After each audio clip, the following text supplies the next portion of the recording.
this computer. Yeah, recording started. So today we are going to discuss on the VPC. Okay, so we have now we need to use AWS. So first we start with the VPC and then we will discuss on further services. Okay, VPC is a base one that we need to cover in the AWS as a first so that you can understand the remaining stuff. Okay, so let me save this one.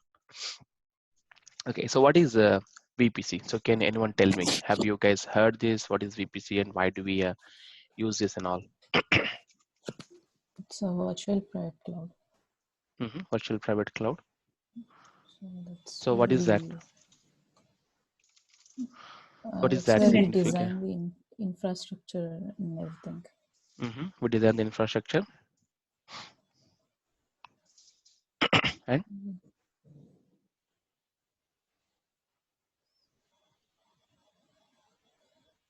and what else?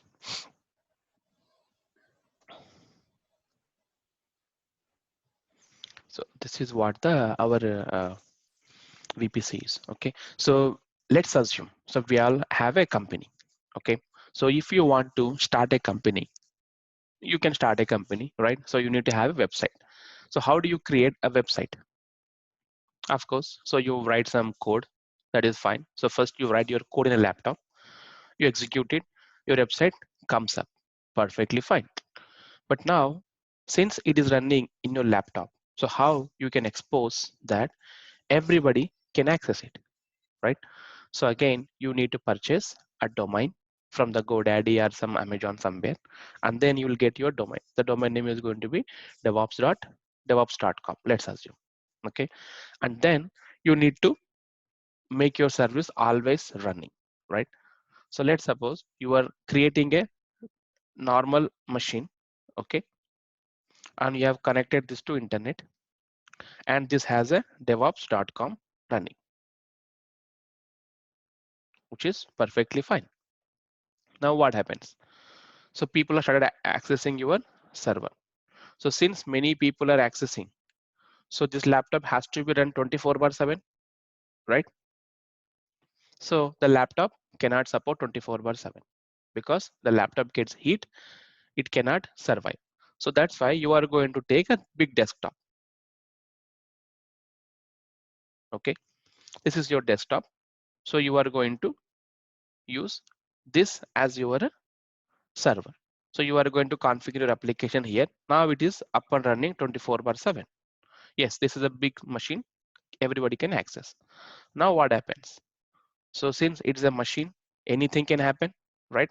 So power outages can happen. The network you may lose, right? And the CPU may become heat, right? So if you want to make some changes to the application, you want to introduce new one. So you cannot introduce when the application is running. So you have to take down this. So when you take this down, what happens? Your application cannot be accessible. Have you ever seen Amazon.com or Facebook.com going down?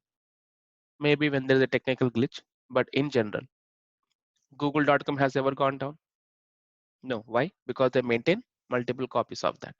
So that's why you need to provide 24/7 power, 24/7 network, 24/7 AC. And then since it is running your application, you need to provide security as well. What if someone accidentally goes inside and unplugs the networking, right? So you have to provide everything, all this. So this becomes a data center. So if you provide all these facilities, this becomes a data center. Okay, so we just have only one server here because if you want to make changes, we need to have another server as a backup. If that goes down, we should be able to run our application from here. Okay, so this is our another data center. Sorry, another desktop, another server. So now if this goes down, this will come up automatically. Now again, so you have taken your machine, so which is actually 16 GB RAM and then 8 CPU machine. Okay, so this is actually currently serving 1,000 users at a time. 1,000 users can log into your box. Now your business has gone, is your business doing really well. So now many users are trying to access. Now what happens? So this user's access increases from 1000 to 2000, but your server capacity is what? 1000 only. Again, what you need to do? You need to upgrade the software. I mean configuration, not software. So from 16 GB to you have to increase to 32 GB, and from 8 CPU to 6 CPU. Now your business not doing well now. You need to, now it's just only 500 users are accessing now because there is a competitor. So you already purchased this much of hardware, and to purchase this hardware you had to spend around $5,000. Okay, and then you need to provide this data center facilities, right? So this may again one more 5,000. So how much total? $10,000 you need to bear. But what is your business? Is it running well? No, just 500 now. So you decided to stop your business because it's not doing well. Now what happens? So you purchased this for 5,000. When you try to sell it, do you think how much this will go? Just to give me an example. So used for 6 months and you purchased worth of $5,000. So if you try to sell it, it may go for not Maybe even, less. yeah, not even half of the price. So it may go for 2,000 or maybe 1.5, right? So you incur losses there. So just to run one application, so you need to do all these headaches, right? And apart from that, if you are the only one person, you need to focus on the development side, you need to focus on the marketing side, you need to focus on your business side, and you need to also focus on maintaining all these. So can you handle all this yourself? If you need to meet a customer at 10 a.m., in the meanwhile your application is not working well, you need to go ahead and restart something. So what do? You meet the customer or you go to the your machine. Both are important, right? If you don't go to customer, you lose him. If you don't restart your service, then people who are using, they may have some difficulties, right? So that's why you have to hire a person. So if you hire a person, do you think he'll work for free? No, he'll charge for money, right? For our basis. So you are almost investing on this guy and this guy and you are this guy, everything. So this all becomes problem, right? So to avoid all this, the best solution is our cloud. So what does cloud, how does cloud help here? So the cloud helps is, this is you and this is your idea. Okay, you need a machine. You don't need to set up a room, you don't need to set up a AC, you don't need to set up purchase anything. You just ask AWS. This is AWS cloud. Hey, I need a machine with 16 GB of RAM, 16 GB of RAM and 8 CPU. Then AWS say, okay, here you go. This is your box and this is how you log in. That's it. Now this machine is yours. Now your machine is doing, your business doing well. Now you can just ask, hey machine, I want to increase the software. So now can you make it to 32 GB and 16 CPU? Then AWS say, okay, no worries, here you go. This is the box. And this will deliver it. Now down the line 4 months, if it doesn't do well, you can again shrink it back to normal as well. 8 GB CPU and 4 CPU, 8 GB RAM, 4 CPU. And AWS is going to charge whatever type, whatever resource we use. So maybe this is like $10 and this may be $15 and this may be $5 per month. We got it. We got our machines back. Everything is running. We don't need to provide the AC. We don't need to provide the data center. We don't need to put the network. Everything this guy will take care. All we need to do is just get an account created, give a credit card number, and then ask for a machine. They will give you. That's it. That is how we use the AWS. Okay, so AWS has a lot of offerings. So they namely call IaaS, and then we have a PaaS, and then we have a SaaS offerings. Okay, so what is these offerings? So SaaS means software as a service. So can you give me example what this is? Because you guys have been using this. Can you name? Amazon, AWS, AWS itself is a cloud. Bash. Bash, no. Okay, so It. Gmail. So what is Gmail? We know Gmail account, right? So we receive the emails. Okay, so this is developed by Google, right? So Google maintains this. Okay, so SaaS is a service that you use it. Okay, so when you write the email, when you send the email, have you ever thought of where it is actually getting stored? It is not in your control, right? What you need to do is, what all you can do is, you can just only send an email and receive an email, verify the email, that's it. Remaining everything will be taken care by Gmail. It is like providing a service. We don't need to bother about backups, we don't need to bother about security, we don't need to bother about anything. They just provide the service and we use it. For that, we just pay some money. Now Gmail is giving the free, that's why we use this free. If you want to increase the storage, we need to pay some money to them. That is called the Gmail SaaS service. And what is PaaS? PaaS means platform as a service. They provide you the platform. Like, have you guys Office, MS Office, Excel sheet? Okay, so we have been using Excel sheet and the Word documents, right? So have we developed the code for the Microsoft Office? No, right? So Microsoft Office, they just provide the .exe file or MSA file, and then we need to install it in our laptop. So everything is in our control. So when I want to open a Word document, Excel document, I make the changes and I'm saving it. Where does it save? In my local laptop, right? It is storing in my local laptop. So have I written any code to the MS Office? No, because the product already developed and I'm using it. So it's everything in under my control. But I don't own the platform. The platform is owned by the Microsoft Office.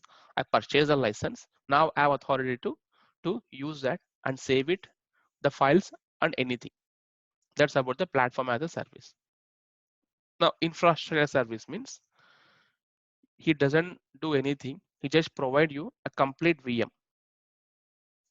I give you VM. Do whatever you want. You want to write the code, you want to develop the code, you want to run the service, do it. I don't care about it. If you want to terminate it, terminate. Delete it, delete it. Run it, run it. This is what the IaaS. So SaaS is they provide you software as a service. PaaS means platform as a service. IaaS means infrastructure as a service. This is all the cloud offerings. Okay. So the good thing about in technical terms, if you want to understand is SaaS means we don't do anything. In case Gmail is getting improved, they're applying some patches, everything taken care by these SaaS providers. And the PaaS means in case if the Microsoft having some issues and they released a patch, then you need to download the corresponding patch and install it. It's under your control. In the IaaS means they don't care about it. They just give the VM. You have to take care of yourself, applying the patches and do everything. Okay, that's a technical terms of the offerings. They also have so many offerings like a network as a service, and if you talk about DevOps, they also have security as a service as well. But it's not part of the main cloud. The main cloud offerings are these three. Okay, now talks about, so we are into cloud, so we talk about first IaaS.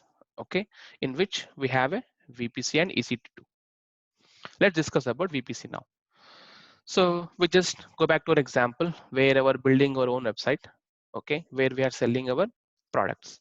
Okay, so now I wanted to build my site. Maybe let's say there is a design fashion uh, fashions where you are going to sell the some cloths.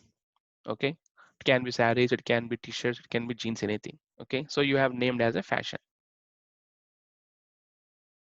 fashion.com. Okay, so there are already so many people available in the market, namely Amazon provides the that materials, and also you have so many websites, right? So it's a competition going to be, so you don't know whether it is going to work properly or not. Okay, so that's why you have two options. Either you can simply go for EC2 machine where you have a VM. Rather, you can set up your own data center in the cloud. So data center means what? A separate chunk. Okay, a separate chunk. So let's suppose your business is fashion.com. So if it goes fine, so you may be running 50 VMs. Okay, so you may need 10 databases, right? Because you need to store the data, and then you may be having so many other services. So overall, so you are going to be very big. So you may need at least 100 IPs, right? So then you are going to design a network first. Okay, so this VPC, which is virtual private cloud, will have a range called CIDR. CIDR means classless inter domain routing. Okay, this has a range, so you can give anyone. So again, if you talk about the IPs and subnets, so we have a class A, class B, class C sections so that you can read it. I'm talking about this one. So now I'm going to use a series called 10.0.0.0. This is a private network. Anyone can have this range. Either you can have, I can have, anyone can have it. Okay, so now I am going to create a range. So slash here, the subnet mask will tell you how many IPs you wanted to receive from this range, like 28, 26, 24, 22, all it is. So each and every one will give you some range of IPs. So let's assume we are going by 26 range. Okay, I will show you how to calculate that. Okay, then this is VPC. If you go with 26, then you will have at least what? I don't know. I need to check that. So let's assume it has 100 IPs. This VPC has 100 IPs. So this IPC comes from your CIDR range. So this is your CIDR range, which is 10.0.0/28. Let's assume. Okay. So now we have received 100 IPs. So 100 IPs can be configured in this VPC. Okay, so here whenever we create a VPC, so we have a router gets created. What does this router do? So this is the one actually communicates the sends the traffic between the VMs. So this VPC will have a router, that is the one actually controls the traffic. So you can say a inspector who can say the go left, go right, go straight, right? So he instructs that router. Okay, and this router will have a path as well, like way. So which way you have to go, that is called the destination. Okay, so whichever machine in this VPC, okay, in this VPC is trying to communicate to other machines, then this guy controls it, router. Okay, so he has a network called local. Let me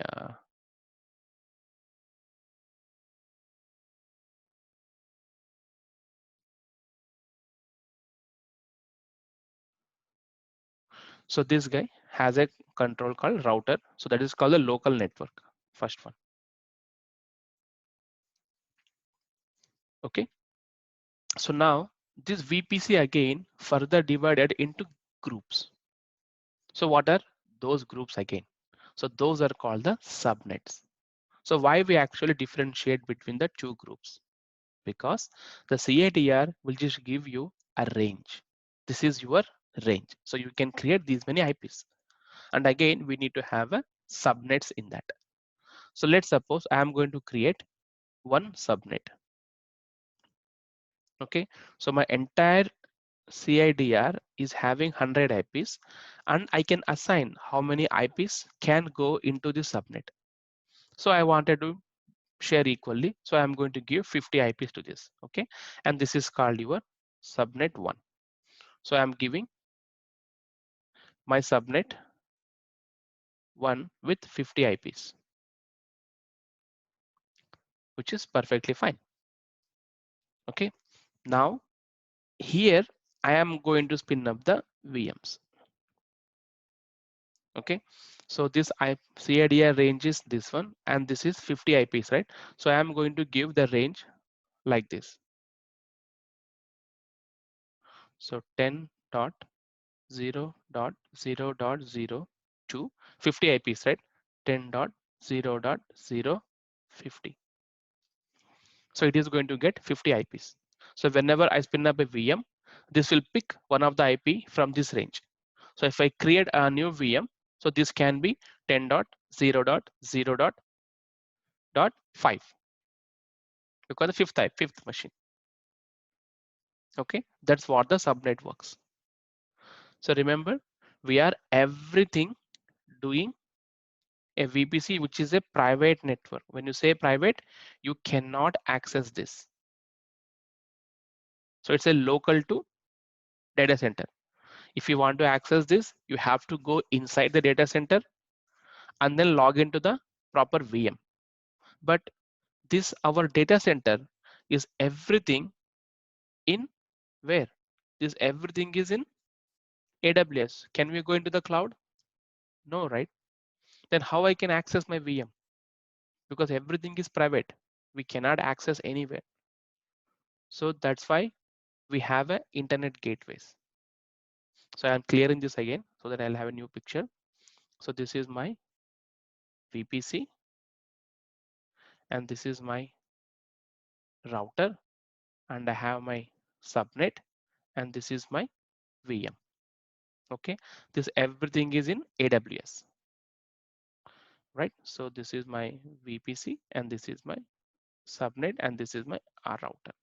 So everything is in AWS. So how can I access it? Because I am here with my laptop. So this is the guy, AWS helped me to do all this. But if I want to log into this box, there is no connectivity. I have to go through the AWS only. But how can I log into this VM, particular VM? So since it's a private, we cannot access. For that, we need to again have an internet gateway. So what that do? So internet gateway is connected to your VPC.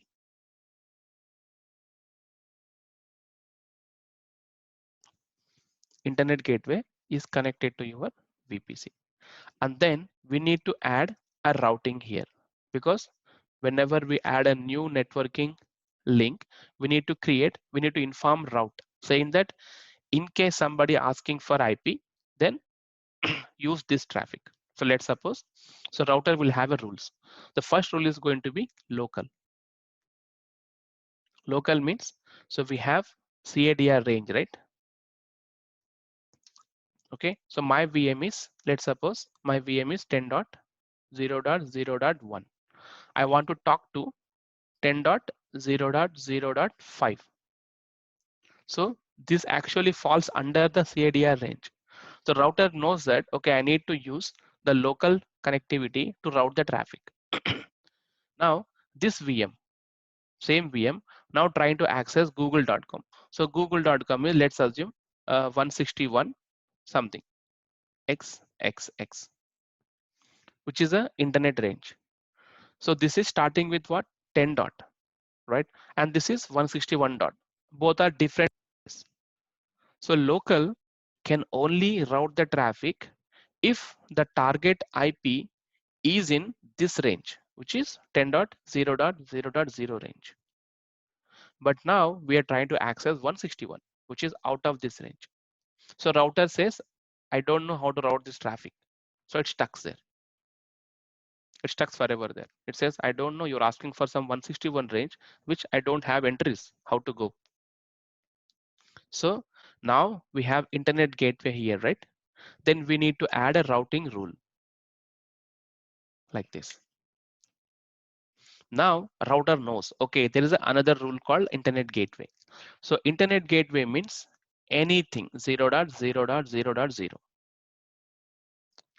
It means anything. So if local, first try to transfer any target range which is in 10.0. If the request is coming for 161, then it will route through the internet gateway now. So internet gateway, it sends the traffic to internet. Okay, so once you send traffic to internet, so whichever google.com here responds and get the connection to your VM. So now you can access google.com. So since we have internet gateway added, so we can expose. So still we are having private, so we are just going out. We are still going out. So if somebody wanted to come inside my VPC. So now we have internet gateway. So this guy has to enter from this internet gateway only. From this internet gateway. There is no other alternative. So once he enters, he need to identify the VM in which he want to enter. So again, since this is a private network, we cannot expose with the 10 dot. So we need to take a public IP for this.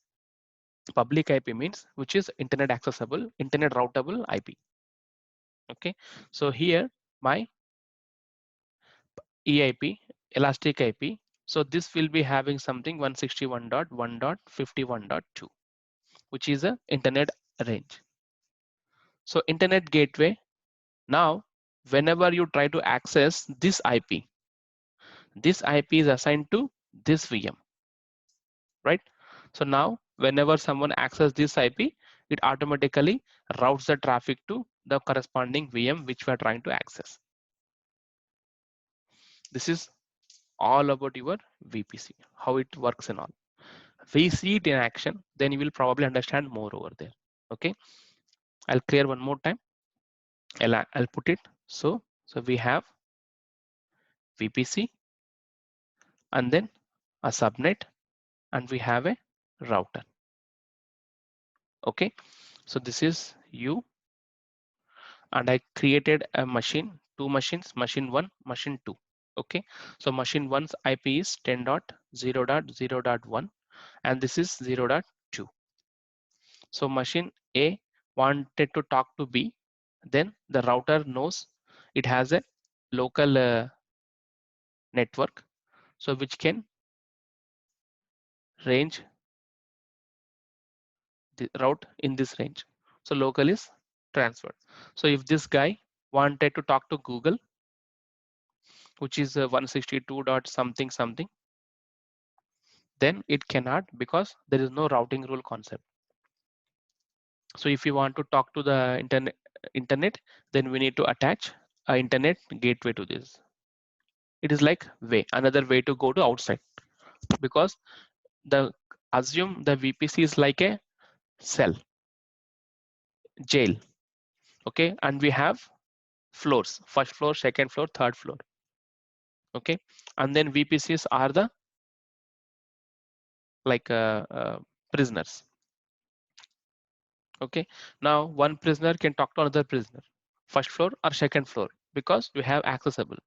If you want to talk to outside people, then you cannot access them. So if you want to access them, you have a separate place and separate time to meet them, right? That is called the internet gateway.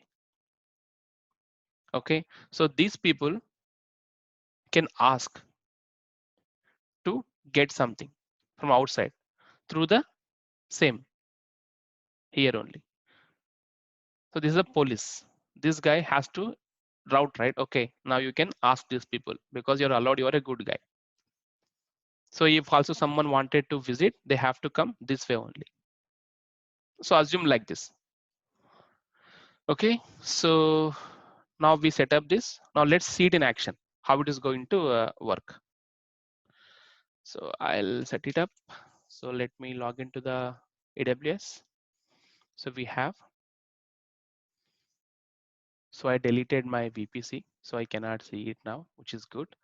Sorry, EC2. Now let me create my first VPC. Okay. Oh man, sorry. I go here, I select my VPC. Okay, so VPC already it has one VPC created, because remember we launched a EC2 machines, right? So when we asked for EC2 machine, AWS in behind created a VPC for us, and then created a subnet, 6 subnets for us, and then added one route table, and then added one gateway. So it has done these things in behind. That's why when you try to create first VM, it takes some time, because it has to set up these first, then it created the VM for you. Because as we discussed, so we need VPC first, right? Oh, sorry. We, so we need a VPC first, okay? And then we need a subnet. So we need a routing table, and then we need an internet gateway. So these are all mandatory if you want to talk to, if you want to spin up a VM. So VM is coming from this guy. This is all setup is done by AWS in behind. Okay, so now we will do everything manually. Okay, so I'm going to create my first VPC. I go to the VPC here. So before, okay, create VPC. So I'll give my proper name so that I can easily remember. I'm saying as my VPC. So it is talking about CADR block. They already have some range 10.0.0, but let's discuss this now. So everybody watching, right? 24/7 site CADR calculator here. So this guy is good. You go to this site, it is easy to calculate. Okay, so now I'm using 10. It's already there. So let's suppose I give 24. Okay, so 24 CADR range, number of hosts, it gives me 256 IPs if based on your VPC. So if we talk about enterprises like Citibank, so they need more than 1,000. So they need at least some millions of IPs. So they choose a bigger sizes, right? Or multiple VPCs. But here our range is small for testing purpose. So I can use this 24 is going to give me this 25, give 128 IPs. So let me say 26. Yeah, it is going to give 64 IPs to me. So I can choose this range. Okay, so let's suppose I want how many subnets? One subnet, right? So I can break it into two subnets. This is my two subnets. Each subnet will have 32 like portions.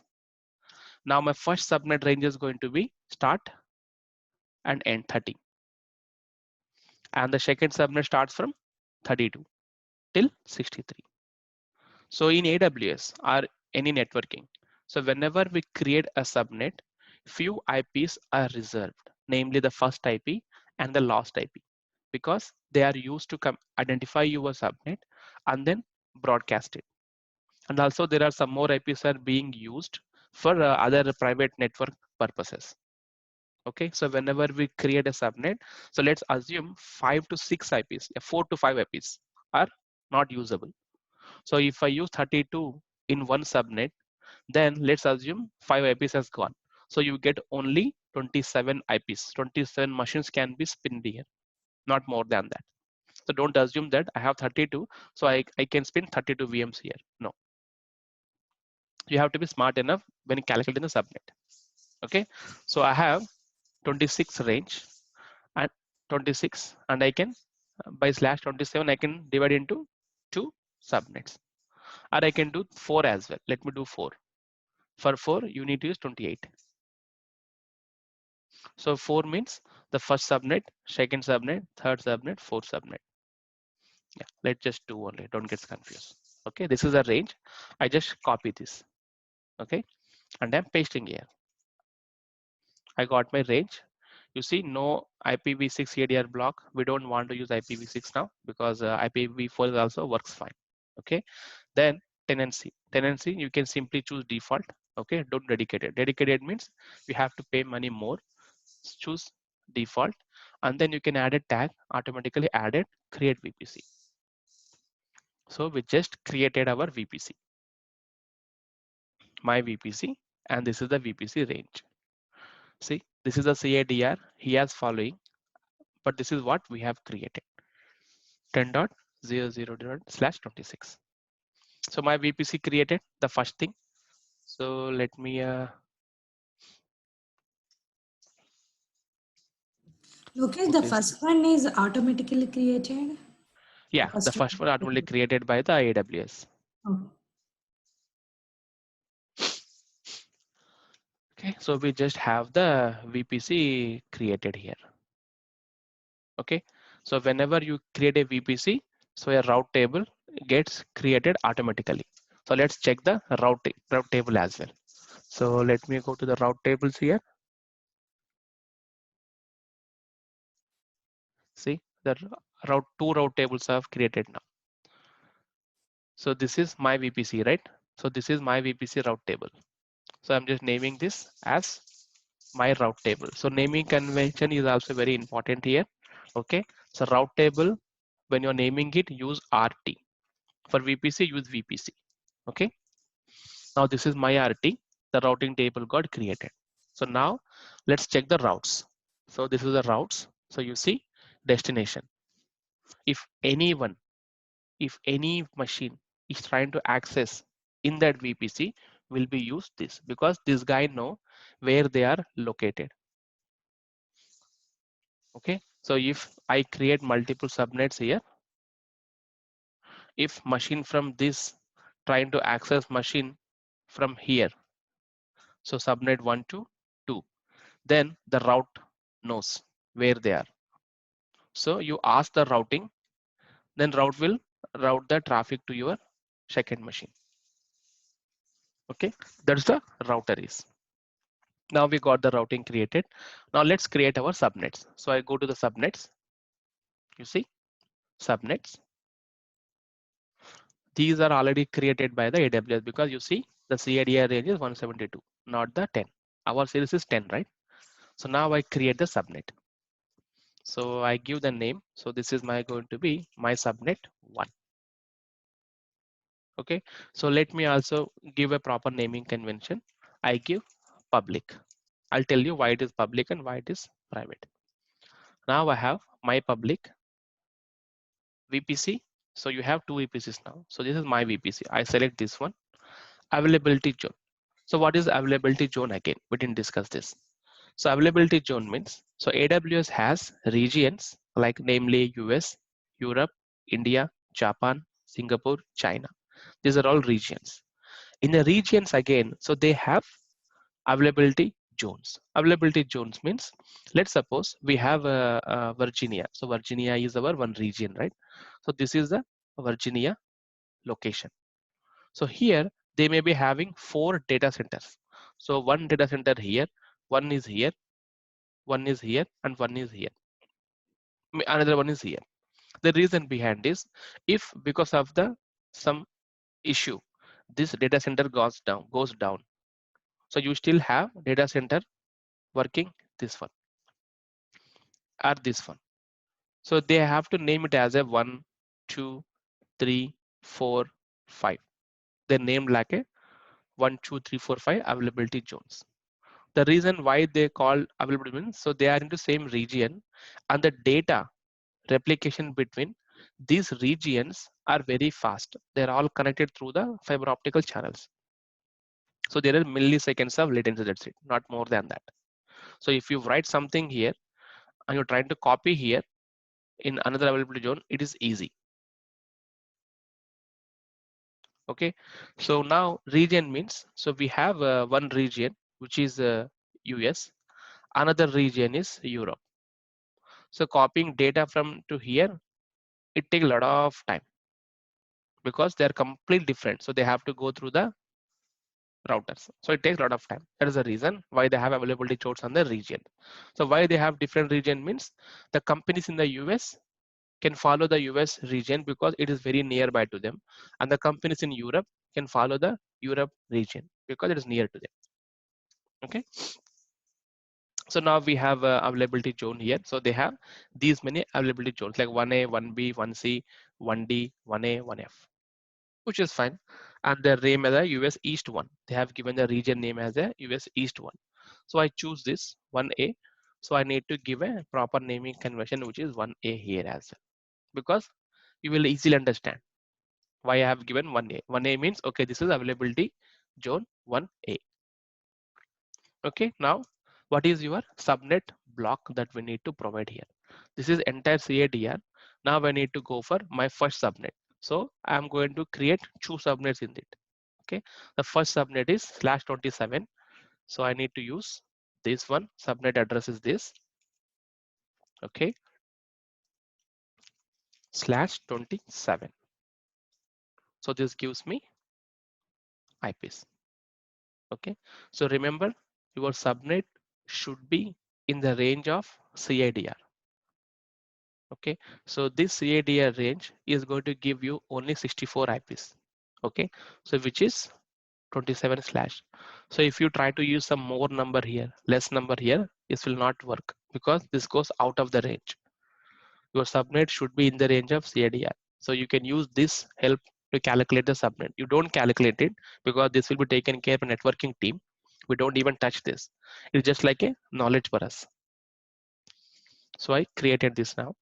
My subnet got created. You see, my public one subnet got created. Okay, so now I go to the routing table here. This is my route. This is the route I have. I go to subnet association. See, the subnet will automatically come up here. You see main here, yes. So main S means that is a default one. So if I create few more subnets in this VPC, then they by default follow this route table. And this route table has a routes of local. So it can only connect to the local now. Okay. So now we are ready. So now we are good to spin up a machine. So let's spin up a VM now because we have created a VPC subnet and the routing is ready. Now let's create a VM and see what happens. So I go to the EC2 now, launch instance.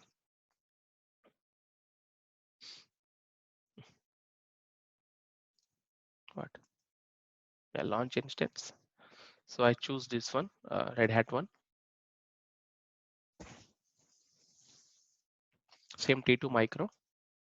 So here, one instance, network. So here we need to choose under which VPC we want to create. So I want to create in my VPC. Okay, subnet. I have only one subnet, which is my public one. This is the reason why we have to give a proper naming here. You can easily understand in which subnet you are creating. So if you don't give proper naming, then you get this. So you don't understand what's happening here. So this name will help you to choose the right subnet. 27 IPs, you see. So in general, one subnet will have 32 IPs, right? But how many are showing here? 27 because it has taken 5 IPs. I told you, right? And then auto assign public IP. We are not using public IP set. Okay, that's it. We got everything ready. Now click review and launch. Launch the VM and then choose the key. Launch it. Now let's go to the instance. So we have one instance which is pending. Let me select this. Go to the properties. Monitoring disabled, termination, all is there. Okay. And then where is IP addresses? Go to networking. So we have private IP address. You see 10.0.0.30. And this IP range is in this range. You see first subnet because we chose the first subnet range should be from between 1 to 30. So one of the IP will be picked from this range. So it picked up the 30 IP. So how I can access this? I need to do SSH. Okay, I do SSH. Let's see what happens. So I have this machine, right? So let me clear this.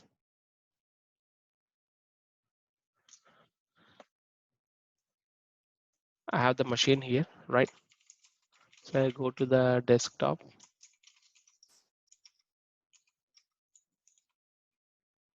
No.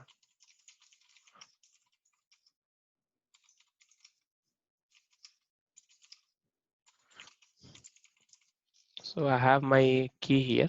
Okay, so let me do suv.pem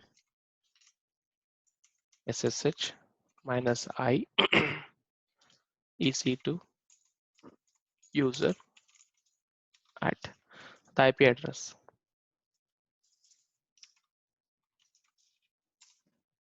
What's happening? Is it going? No, because we are trying to connect between two different networks. The first network is, this is your house network in which we are at home, and this is your VPC network AWS, which is 10.0.0.0. So those are private. There is no link. That is the reason why it is failing. So if you want to talk to this guy, you need to attach an internet gateway first, and then you have subnet here, you have VM here, and you need to assign one public IP to this. So public IP means this will give the 162.x.x.x, and then you uniquely assign this public IP with your machine IP, which is 30. Now this is not routable, but this is routable through internet. So when you talk to this IP, which is now 162.x.x.x, so this goes to internet gateway. This internet gateway routes the traffic to AWS, and then AWS will come to the router. Router will receive traffic for this guy, and then it knows, okay, this guy is assigned with nickname as 10.30. Then it give the session to you. Okay, so now we don't have the public IP, so it is now operation timed out. So we cannot access this machine because that's it. We doesn't have the public IP. So to access the public IP, we need to attach the internet gateway now. So let's go ahead and attach the internet gateway. So I go to the VPC here.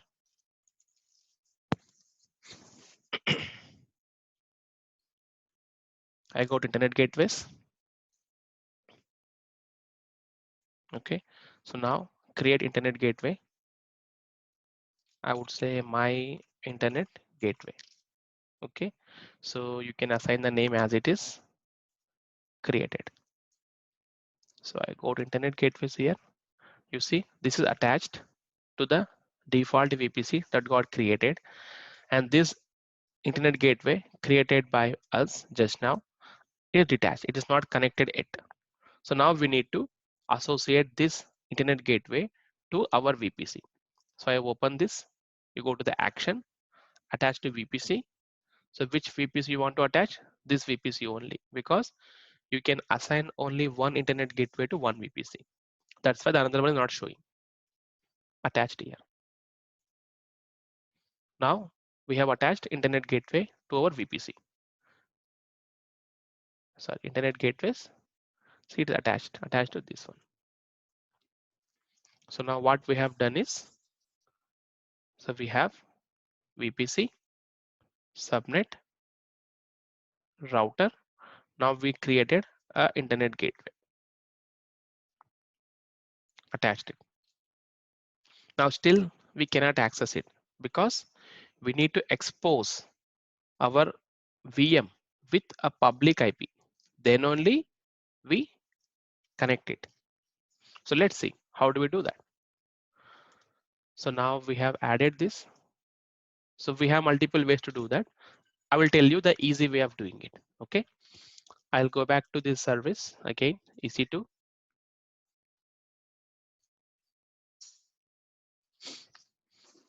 Launch the instance.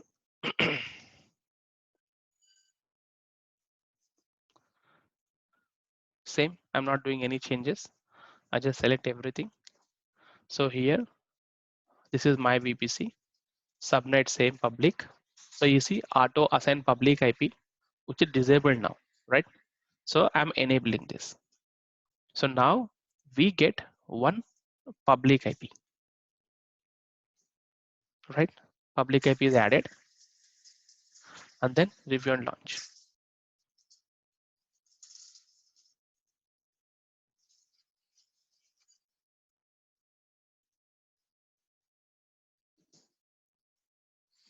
So the new machine is coming. Let me give this name as a different name. Tags.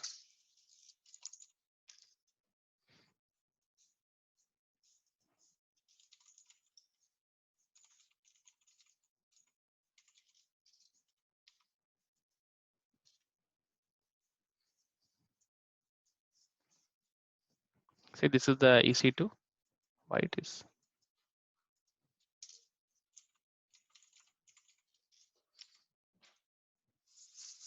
Okay. So it has public IP. You see now 3.160. How about this guy? This guy has, but this guy doesn't have it. And this guy has a IP of private IP of 5, public IP of this. So now I copy this one. I go here, SSH, same -I, svb dot ec2 user, and this guy.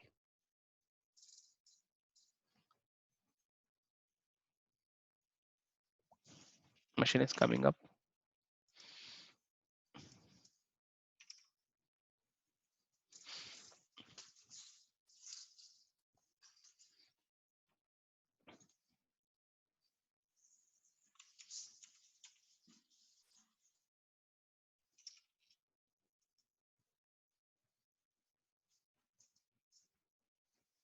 Initializing still.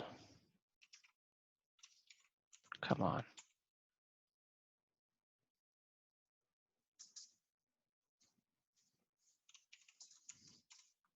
Can you see why it is not working? We missed one step.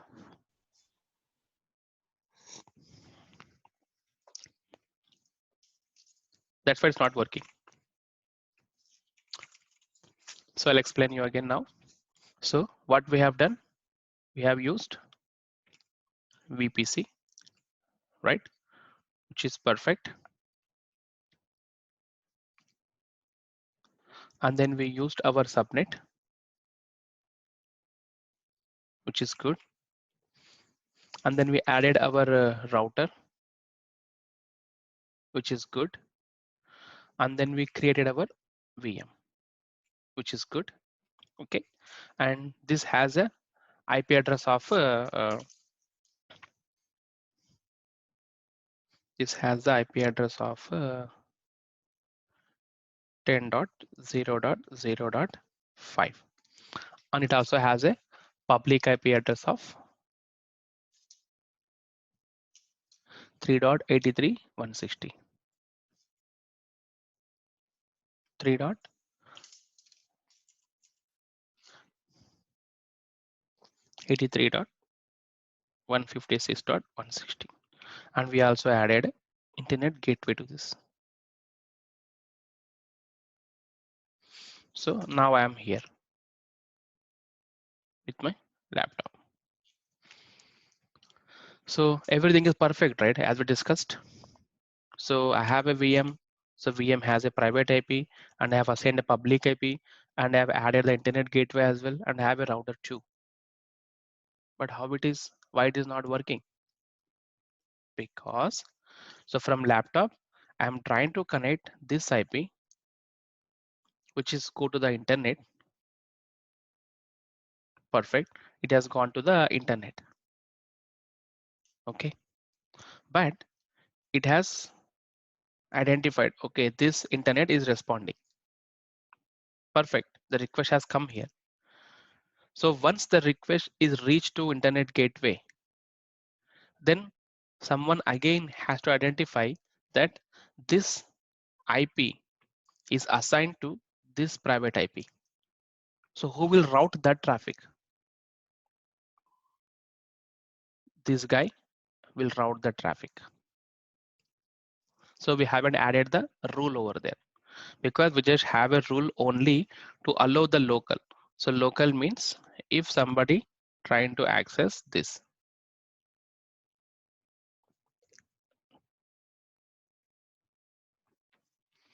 So now we also need to add the internet gateway as well. If any IP coming to access this IP, then allow the traffic inside. So like this, it comes here and then it goes here. That is what the missing. So we need to add the routes here. So again, I'll go back to the routes with the VPC.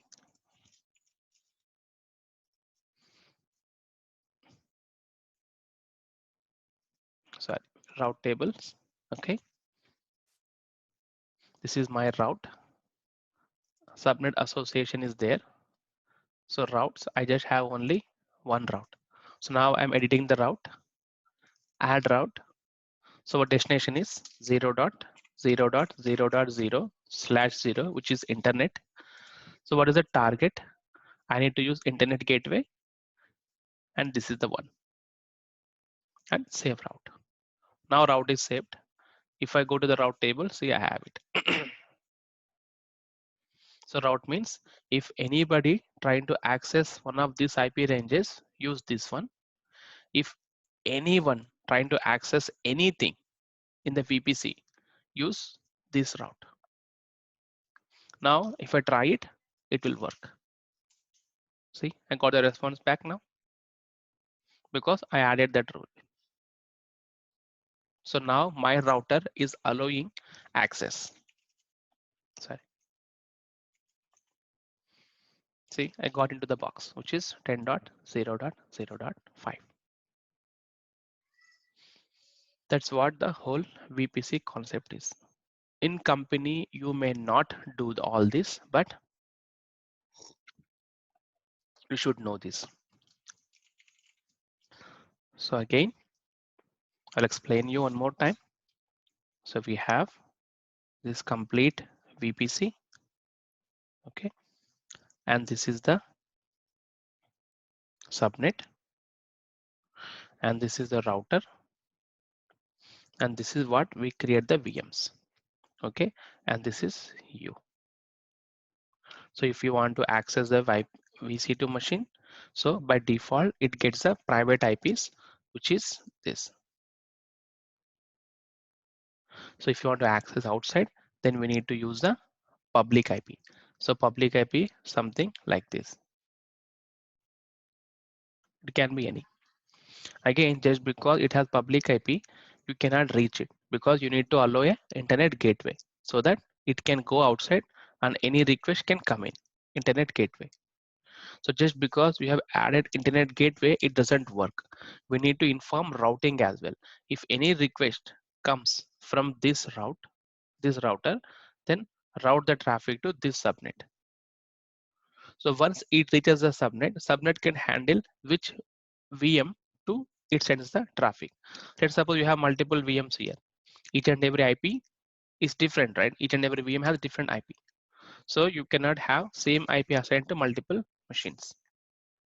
So now subnet can easily handle, okay, if you come for this IP, then I'll route to this guy.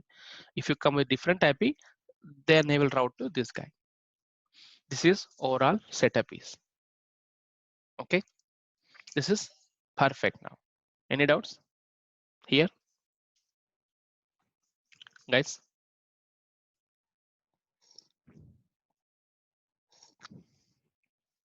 Hello, No doubts. I mean, understood. Yeah. It is Repeated bit, again, a little bit confusing. it's bit dry. So unless you create and follow everything, then you cannot get it. Okay. So now this is one concept which is perfectly fine.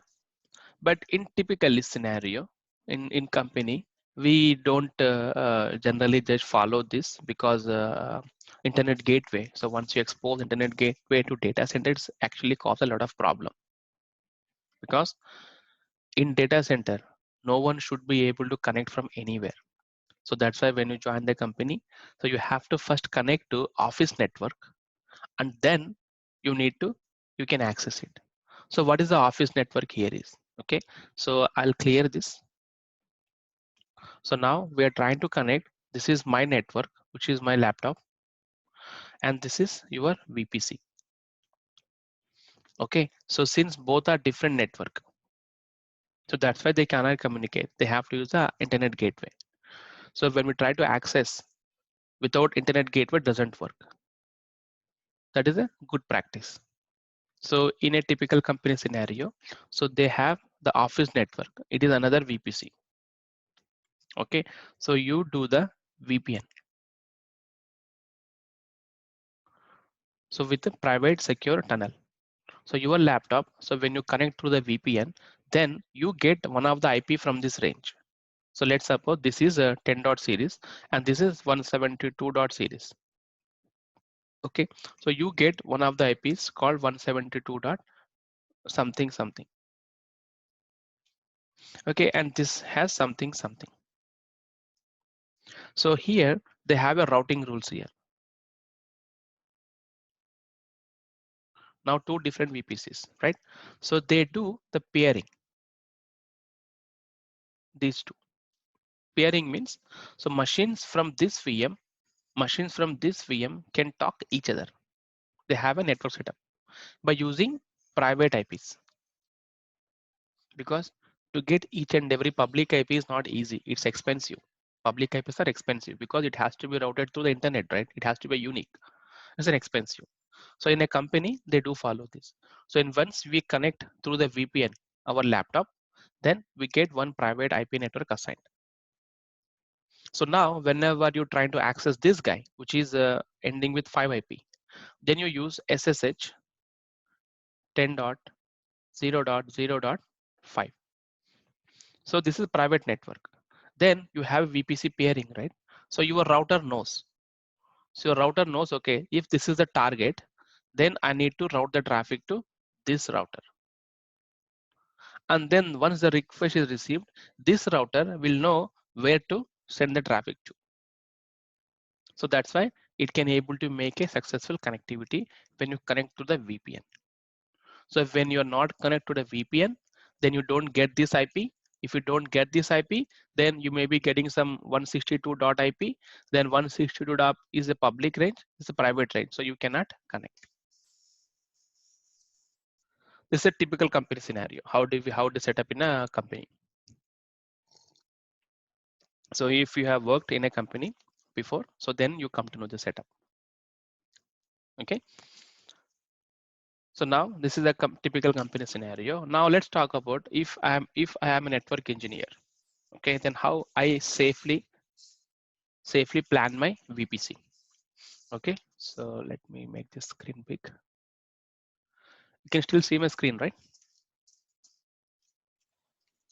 Hello. Yeah, you can see. Yeah, Yeah. the command prompt Yes, we can Yes, see. sir, we terminal, can right? see. Yeah. Okay. So here, so now let's talk about typical company scenario. Okay, so we have a bigger VPCs actually. Okay, so this range is 10.0.0.0/26. Okay, let's assume. So I need to create one routing table here, right? And I have an internet gateway here. And this is my subnet. So now I have two subnets. Okay, subnet 1 and subnet 2. And this is my RT, this is my internet gateway, this is my VPC. Okay, so this is my first VM and this is my second VM. Okay, so let's assume this name is A and this name is B. So now routing rules here. Okay, so now whenever A tries to connect B, so A will go to the router and then router will route the traffic to this guy. Okay, so now if a machine wanted to download something, okay, download means what? www.com, google.com, or amazon.com, or any site.com, right? They all have a public IPs, so you can check it as well. So now this range, so local network says if a machine, whenever you say SSH or curl or wget, it always uses one IP address to communicate. If that IP address is in this range, then the router will respond. Let's suppose now A machine trying to access B machine. So this IP is 5 and this IP is 31. Okay, so now A requests. So I want to connect to 10.0.0.31. Now what happens? Now router knows, okay, so you're requesting for 31. So which is in /26 range.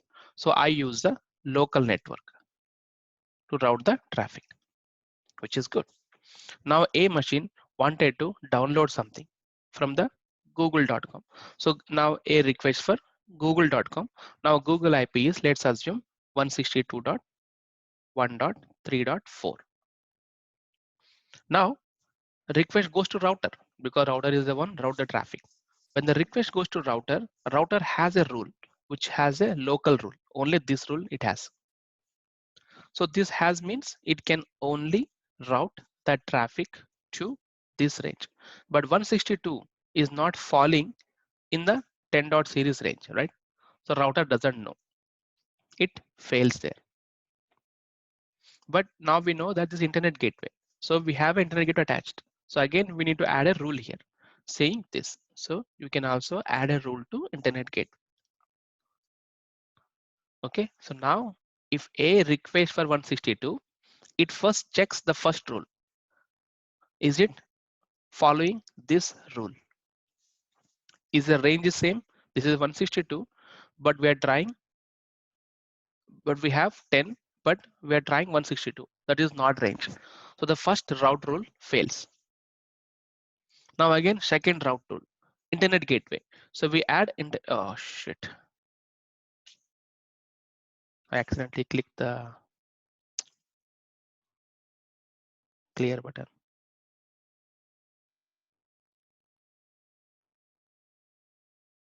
Yeah, 1 minute.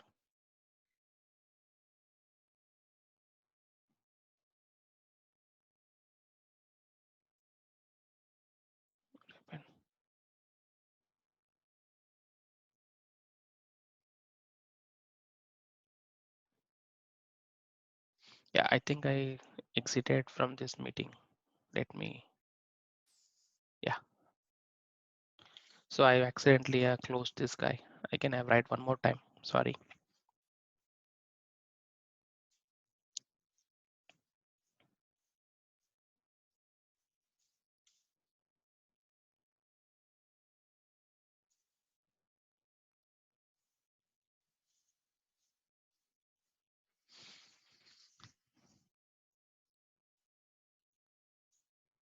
Which is a local rule.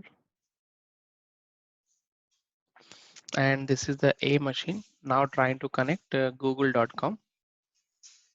So I'm going to add another rule. So this is my first rule, which is connected to this. And the second rule is also goes to internet gateway. So now once the first rule falls, the second rule. So I'm adding as 0.0.0/0. It means anything. The first rule 162. So I'm trying to access now 162. The first rule fails because it can only route the 10 dot series. Now second rule what? 0. It means anything. Then it goes to out internet gateway, then downloads the stuff from outside. That is downloading stuff. Now coming inside. So if somebody trying to access this A machine, okay, A machine, again, it has to have a public IP.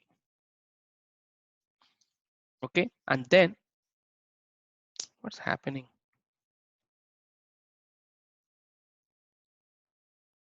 Yeah, again it gone.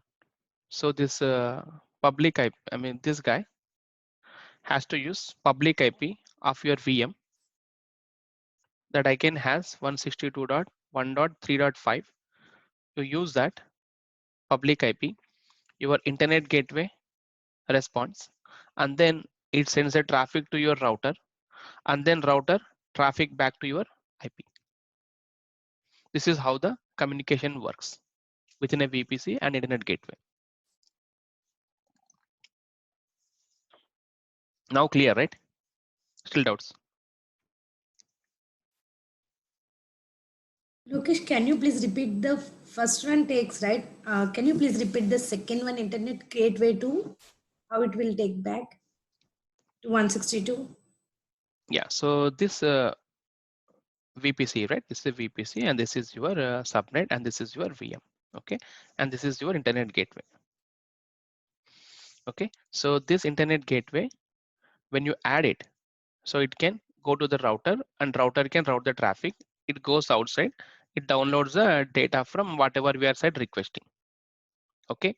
This is one way. So now you are here. You want to SSH into this box. To SSH into this box, you need to have a public IP assigned to this one as well.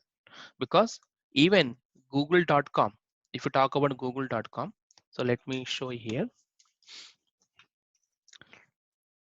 See, if I google.com here is there, right? So now I want to download some. Okay, so you have this image. So let me download some image. Let's say Amazon logo. So I go to the images. I have the Amazon logo here. I copy the image address. This is the image address. So which is marketplace.org something something something. If I hit the enter, I get the image output. So now I want to download this guy. So if I want to download this guy, I go to my terminal, I do wget and hit the enter. Wget not found. Let me use the curl. Yeah, curl is there. So let me make it smaller one. Also let me clear this, distracting.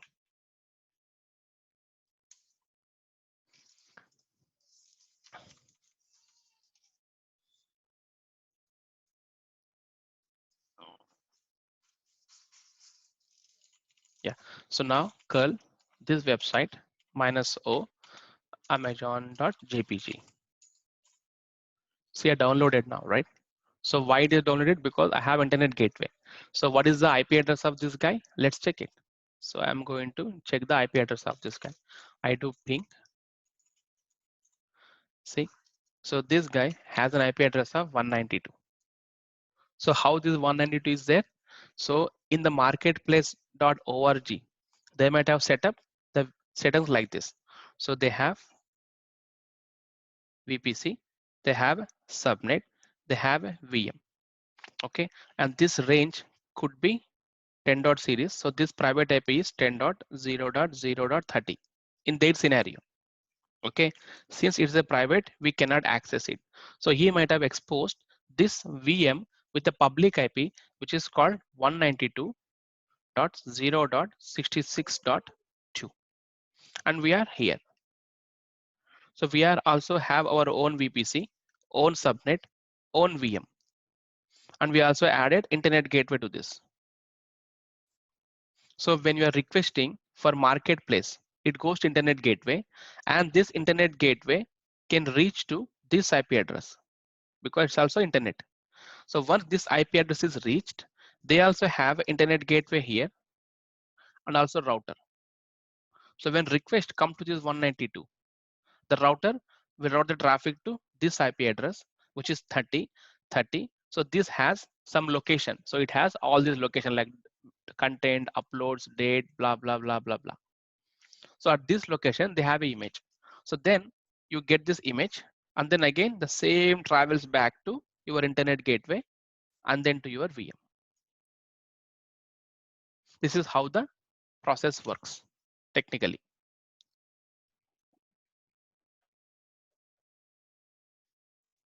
Okay, thank you. Yeah. So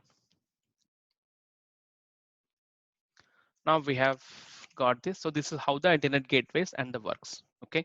So clear, right? Any doubts? Anyone? Again, I'm telling you, so this is just like a good to have knowledge, because the once you start more working on it, you will come to know. Okay, it takes some good amount of time to understand all this because you are new to this field, right? So what subnets and CADRs and routings, these are all networking concepts. So if you have done the computer science in your master's or degree, you can easily understand this. So if not, it takes some time to understand, but no need to worry much. Okay, so now in a typical company, so if I am an architect, this is how I set up, not this one. This is how I set up. So this is my VPC, okay? And my VPC has a router, okay? And this is my subnet, and this is my subnet, okay? This is the public subnet, and this is private subnet. So why public private is, and I'm going to create a VM here, and I'm going to set up my database here.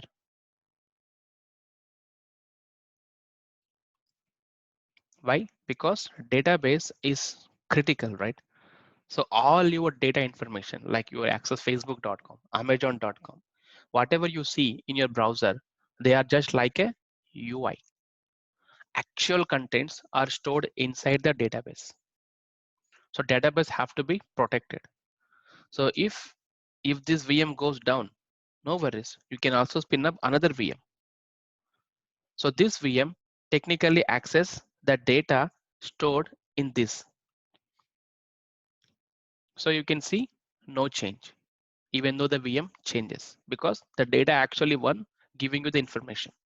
So that's why we have to protect the private, database in a private subnet. What is the difference between public subnet and the private subnet is? Okay. So I'll draw this again.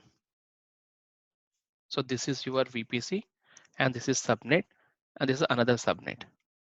Okay. This is public subnet, and this is private subnet. Okay, and I have my VM here, and this is my database. Okay, so I have a router here too, right? And I have an internet gateway as well here. So if a subnet, so first rule is router to router. So you can talk from VM from public subnet to the VM from private subnet also. VM from private subnet can talk to VM from public subnet, because they are all connected each other using the local network. Okay, so now internet gateway means, so I'm only adding this router to the internet gateway. So now the public, the EC2 machine, let's suppose this is the machine A and the machine B. So database can also run inside a VM. It also has an IP. Okay, no changes. So now I have a A. When A trying to access B, it uses router. When B trying to access, it uses same router, because they're all connected to one router. Do you see, right? So if A machine trying to access internet, it uses internet gateway. Whereas same machine B is also use same router, and this router is also connected to internet gateway. So it means both machines can talk to internet, right?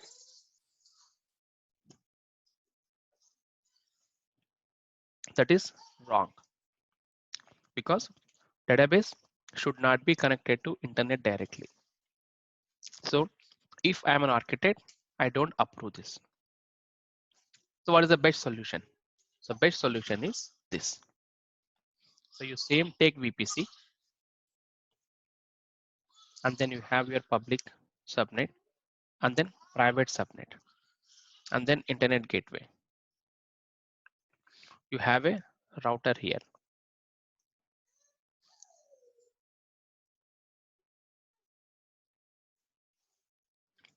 You have a router here. I am going to take another router. I'll create another router here. We can create as many router as we want. Okay, So I would name this router as a public, this router as a private. So this is my subnet 1A, this is my subnet 1B. So I am going to associate to this router. Now you see, now I have two routers. One is public router, second one is private router, right? So now public router have access to local, which is 1B can also access internet gateway. Whereas private will have only access to this one, not to internet gateway. So now I have a machine A and machine B. Okay, so when I'm trying to access google.com from machine A, it can use internet gateway route to route the traffic. So when I try to access the same from machine B, it doesn't go.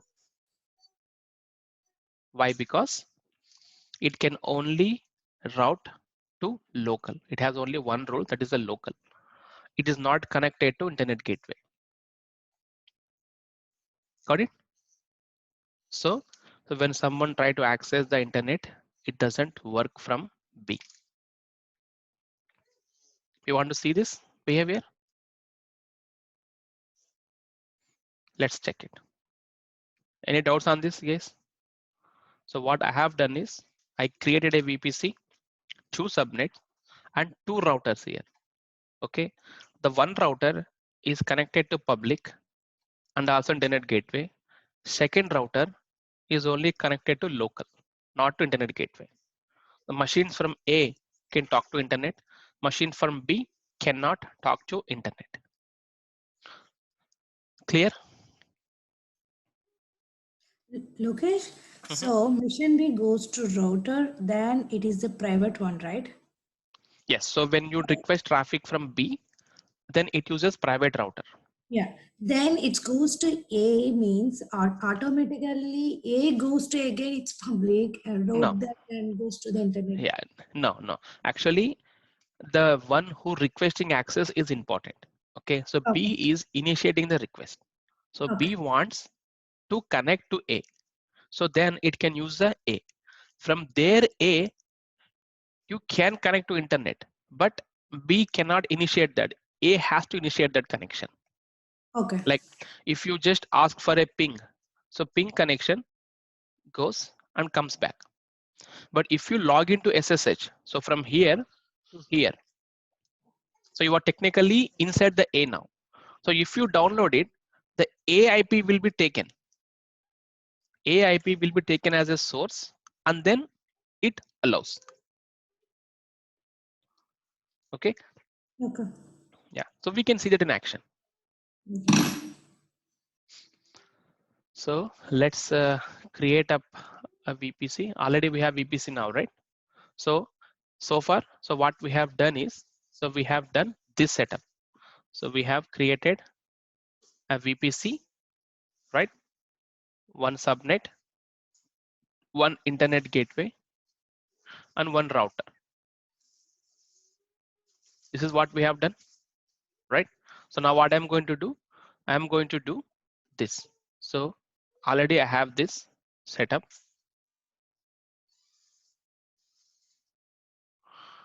So maybe I'll add it here itself, different pen. Okay. So I'm going to do this. So I'm going to add the private one. Okay. And then create a new router.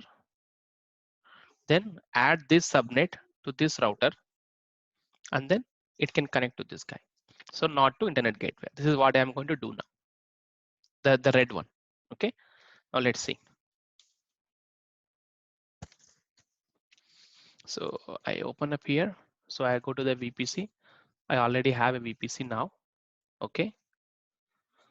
So or else I can create a new one also if you want to check it. So let me try to get the new IP range. I'll try to set up the first one, everything.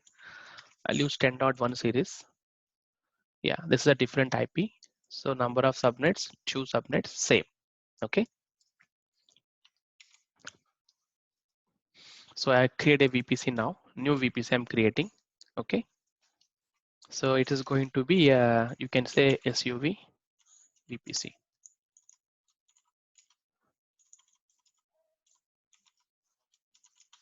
This is for my company. Let's say I'm setting up this range. Now it is 10.1 series, okay, not 0 series. I create VPC.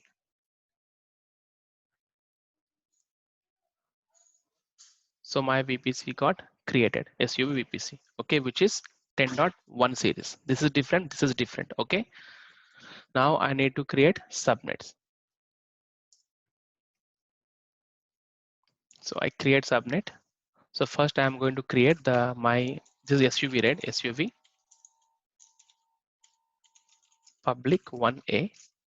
I chose the VPC of SUV VPC, availability zone as 1A, and the range. So range, I use this, and this is the start of the IP.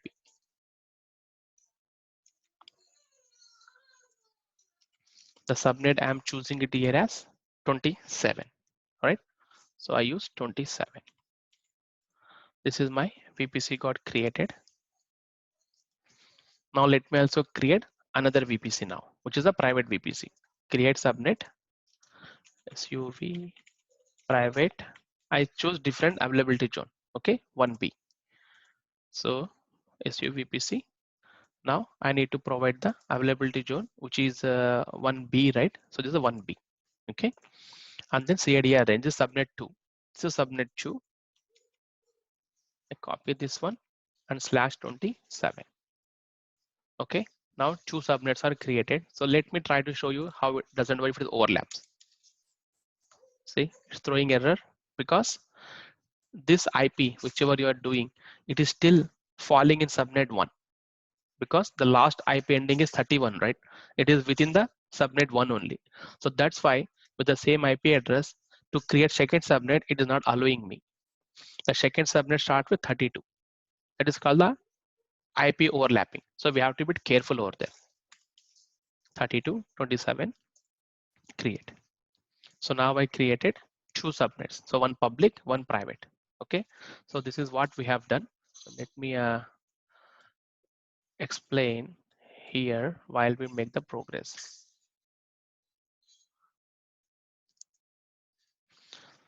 So what we have done, so we have created our own VPC and two subnets. That's it. And one router automatically gets created by default. And these two routers are by default added. Okay. Now let's go to the routing table. So which is my VPC SUV, this is SUV, right? So I'll name this as SUV router, SUV default router. Okay, so I go to the routes. I just have local subnet association is these two by default. So now I'm creating a new route table. So create new route table. I'm going to do, this is private, right? Private RT, SUV private RT, and then VPC is going to be SUV VPC. So create it, close. So now I have private RT also created. Okay, so now default is this, which is as a main as yes. By default, if I create one more subnet in this VPC, by default, this router will be used.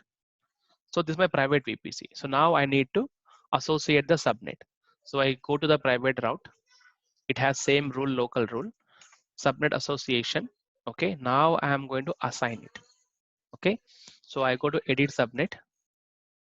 So which one we want to assign it? So private one. I select this, click on save.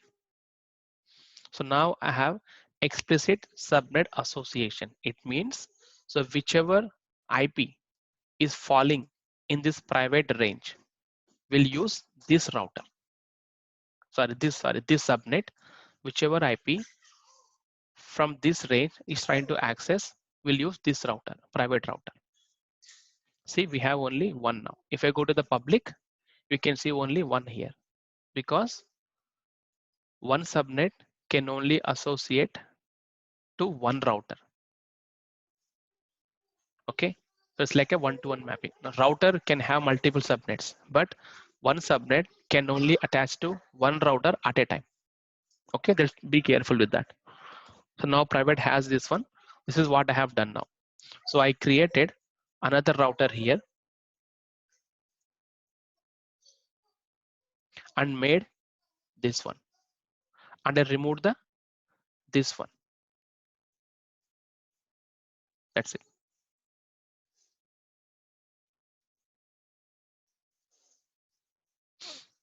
This is what I have done it now. Clear? Now let me add the internet gateway as well. Internet gateway, create internet gateway. So it says SUV internet gateway.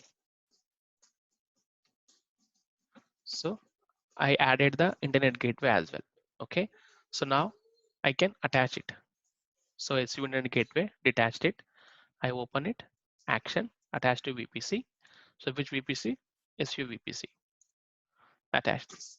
So now my internet gateway is also attached. So this is what I have done now.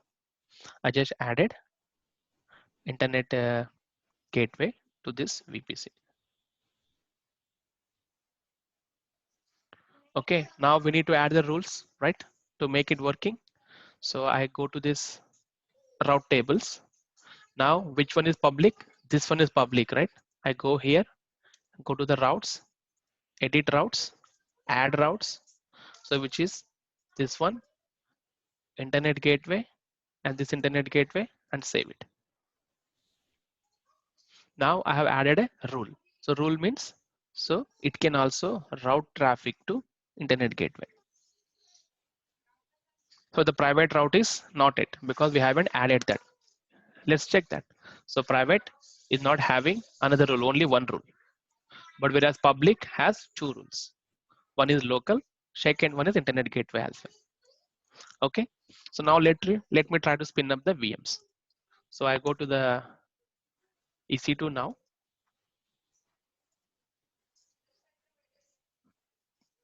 Launch instances. Red Hat. So same T2 micro. So VPC, I'm choosing SUV VPC. Public IP, yes, enable. So subnet, I'm going to choose as a first one public. Okay. And I review and launch.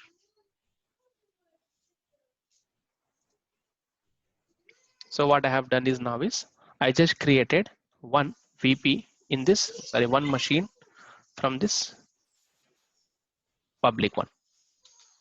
Okay. And also it has a public IP as well. So let's see. So this is the pending. So let me edit the name. This is SUV public. So it has a public IP and also private IP. Okay, I'm copying this one. I'm trying to access the node.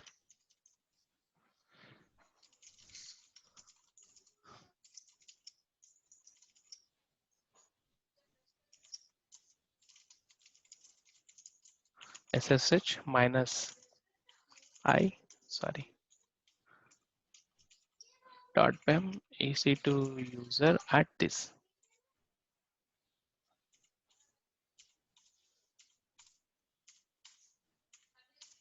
Come on, still launching it seems.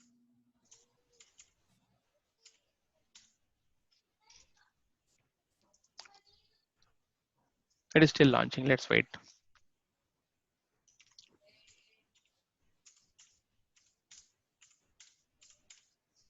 But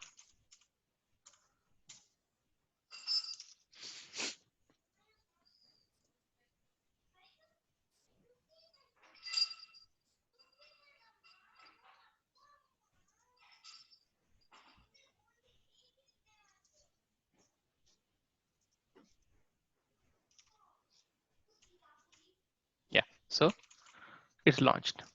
So I'm inside the box now, which is 10.1.0.17. This is 10.1.0.17. Clear? So now if I try to download something, wcul minus I, maybe anything. So Let me try to download another six. Let me try to download one package. Okay. Downloads. No, let's download the image. I go to the image section, and this is the Google. I copy the image location, image address, and I go to my box here, curl minus I. This is the image location, minus O, google.jpg. But it is having too many things. So let me check this one. Yeah, this is straightforward. So curl this one minus O, google.jpg. So it is downloaded, you see. Right? This is what the internet is working. Now let me try to access this machine, which is this box. Okay, so this is a bit difficult to access the machine in the private, right? So we need to have our key already added over there. Okay, so I'm going to use this box key to connect to this machine. So this is a bit this is just to show you how it works. Okay, so I'm going to generate the key here, SSH keygen minus t RSA. I added the key here. So if I do SSH, I have the key. So I'm going to take the ID underscore RSA dot pub key, public key. I'm copying this one. Okay. And then I'm going here. I go to the import key section here, key pairs. I'm importing one key, create key pair. Sorry, not create pre, import key pair. So key name, SUV EC2 public machine. And then I'm pasting it the public key. Then the key is imported so that when I spin up a machine in the private, I use this key so that I can communicate from my this box. I'm just sharing the keys between this machine and this machine. Okay. Now I'm going to spin up another machine here, EC2, which is a launch instance.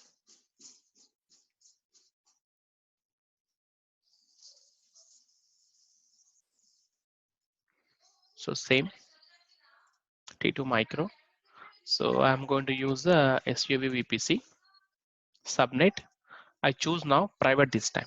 Okay, private. So you can also assign the internet IP or not. It doesn't make any change because we don't have internet connectivity. But still, I go ahead and add this enable. Okay, review on launch. So here I choose this one, SU EC2 public, because it's a private machine, right? So I cannot connect from my laptop. So that's why I'm trying to create. I just created now VM here.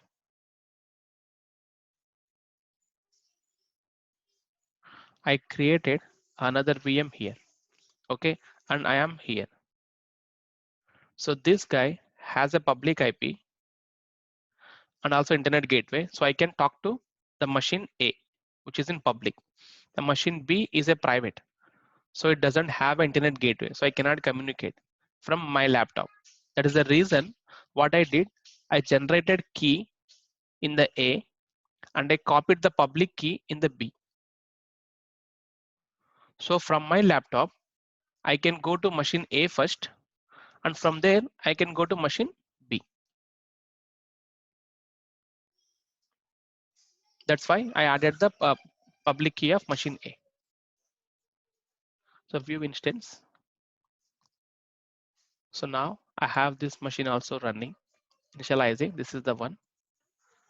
I add SUV private. Got it? So now we have two machines. So I select this box. So it also has a public IP and the private IP. You see the IP is 55 range. So 55 means 33 to 62. 55 falling this one, subnet 2. Okay. So which is private. So now let me try to access. This is a public IP, right? Let me try to access this guy from another box.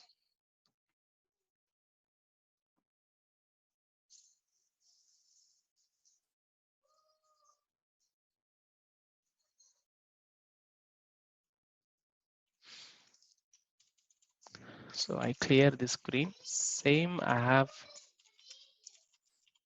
didn't use the SUV key. It doesn't work. Okay. So even though I try to ping it, I cannot get the response back. So let me try to ping this guy. See, it's all says timeout, timeout, timeout, timeout. 100% packet loss. The reason behind this, so from your laptop, you are trying to access it, but it doesn't have an internet gateway connected. So your request is going to for B machine till the internet gateway. It is going till here. But after that, it doesn't know how to route the traffic after that.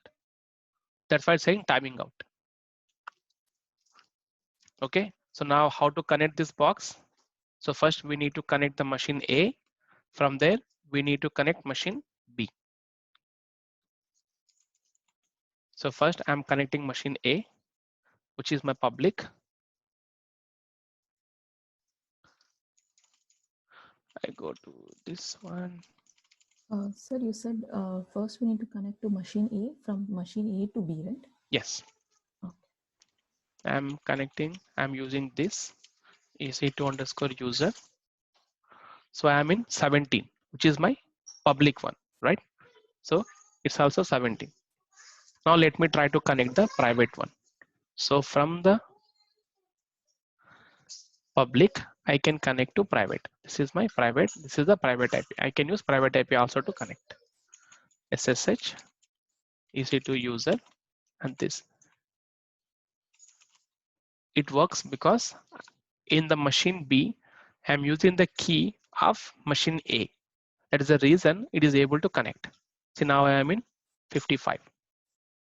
Okay, so now let me try to download the same stuff that I did here.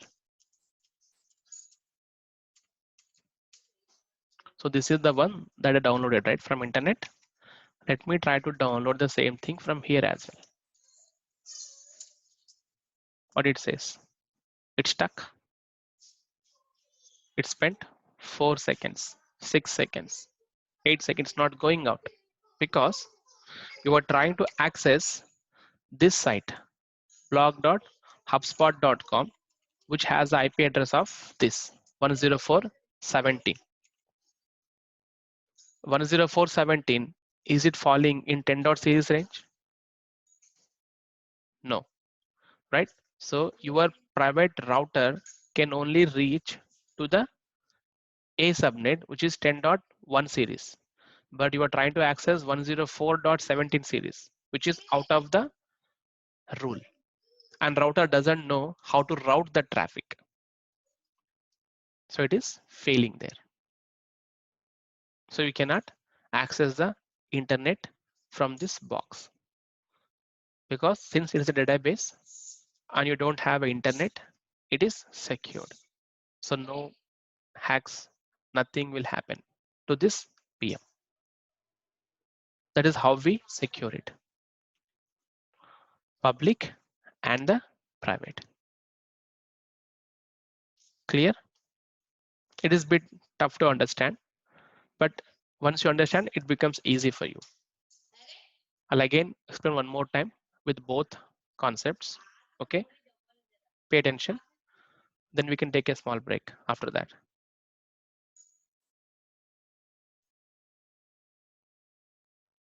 So let me, why it is not getting cleared?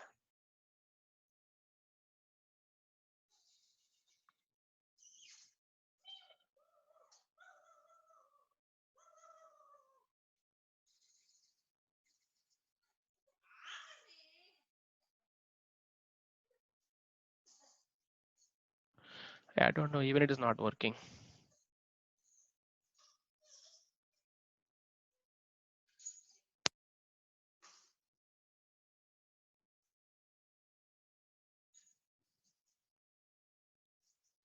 Yeah, I'm just checking.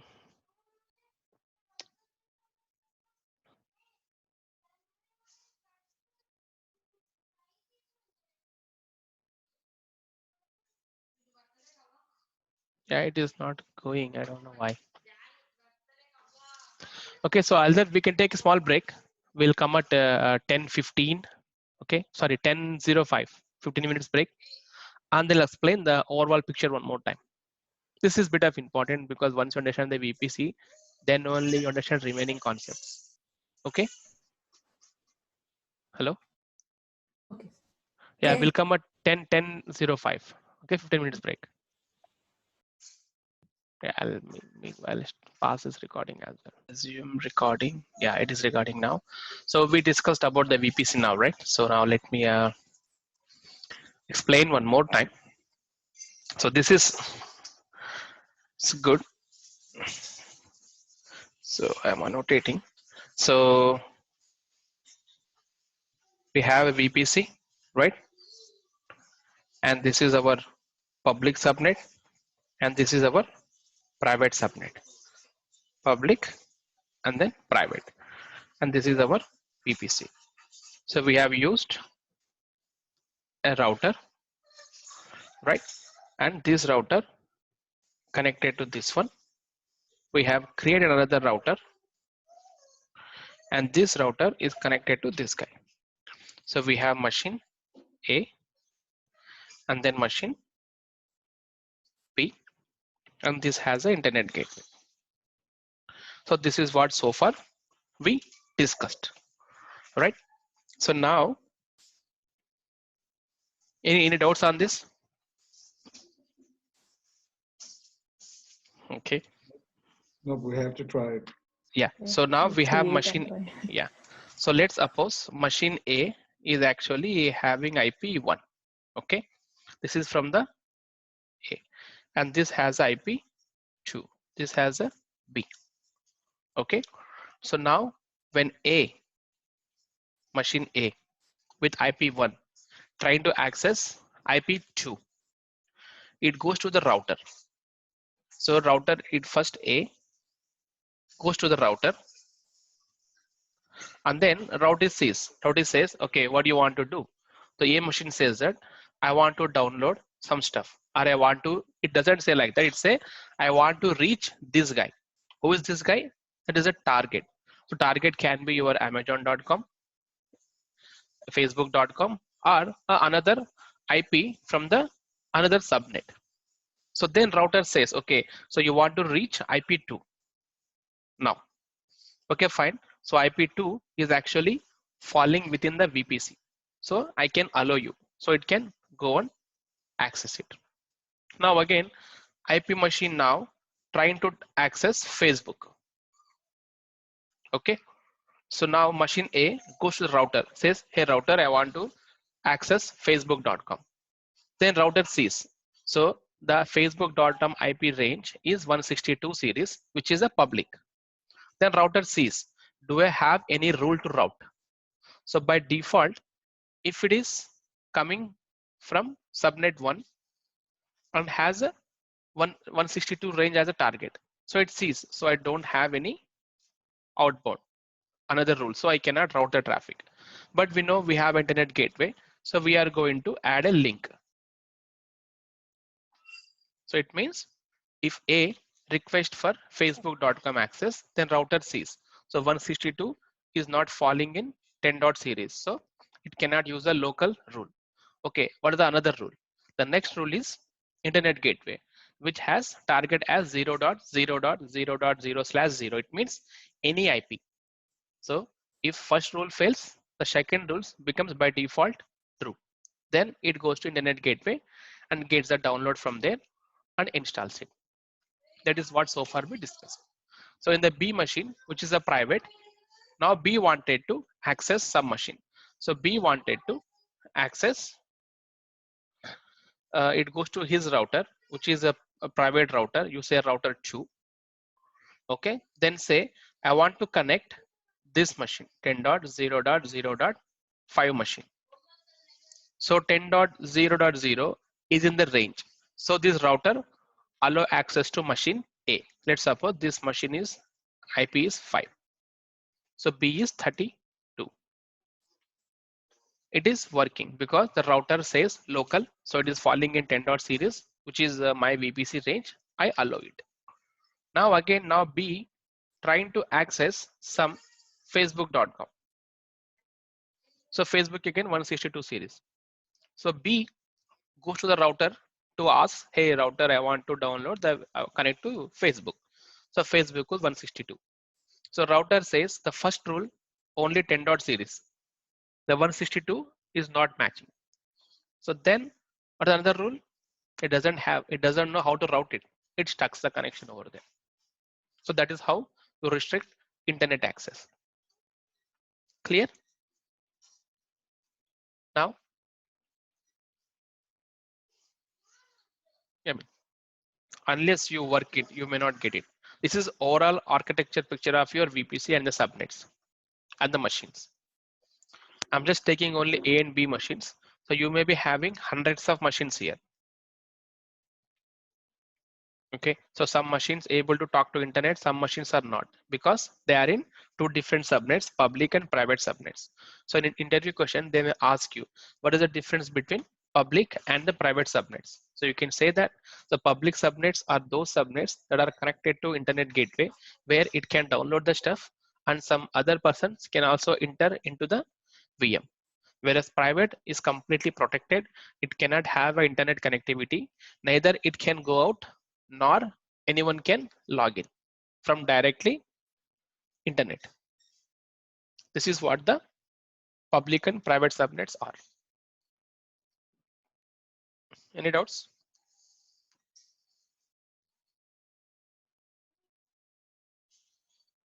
No. Okay. No. So I cleared it. So let's talk about one more scenario now, which is I may use blue here.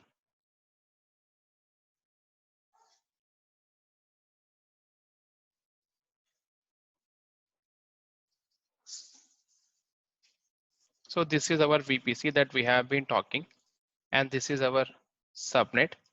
Now we have two subnets, so you can create multiple subnet as many as you want.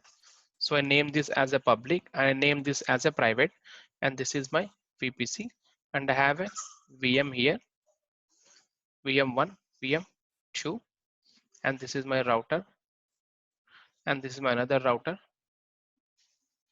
I added this one to this one, I added this one to this one, and this is the internet gateway, and my router has a connectivity to internet gateway. This is what we have been doing so far. Okay, so now machine A, machine B. Okay, so A has two-way direction, so it can go out and I can also log in back, right?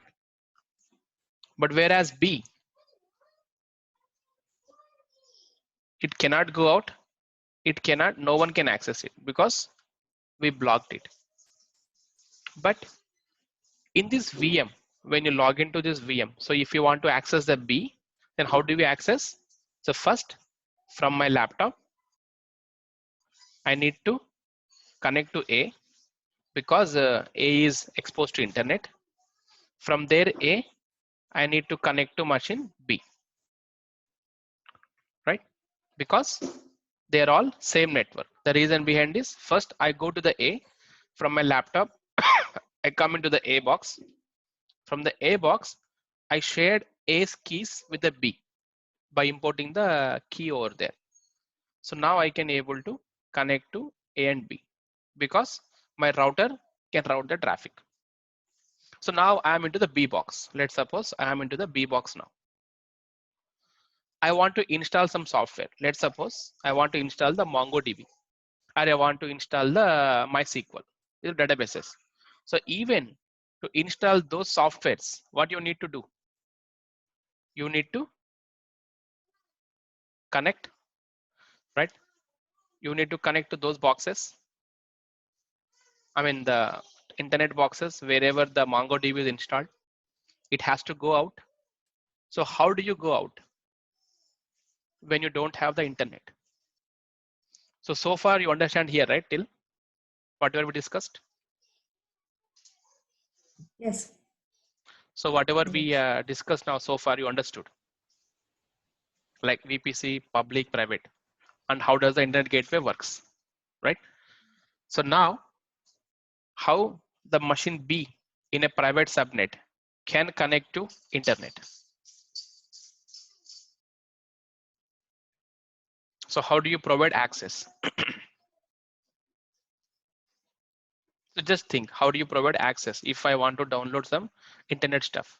So let me also, I'll open it later. Yeah, I have two VMs. One is public, one is private. So from public, when I say install some package, it is installing because internet is open. But whereas B, there is no internet connectivity. But now I want to install some packages. So how do we install it? Can you do So like something installation in A and then copy that to B using private network? yes. So what you can do, one thing is, so whatever packages you want to install, you have to download in A. From there, you need to do the SCP to the machine B. And then you have to install that. That is one way, perfect example. But remember, so MongoDB you want to install. So MongoDB is actually having a dependencies of hundreds of dependencies. So how are we going to download all those dependencies and then install them manually? It's a pain, right? It's a pain. So how do you manage those now?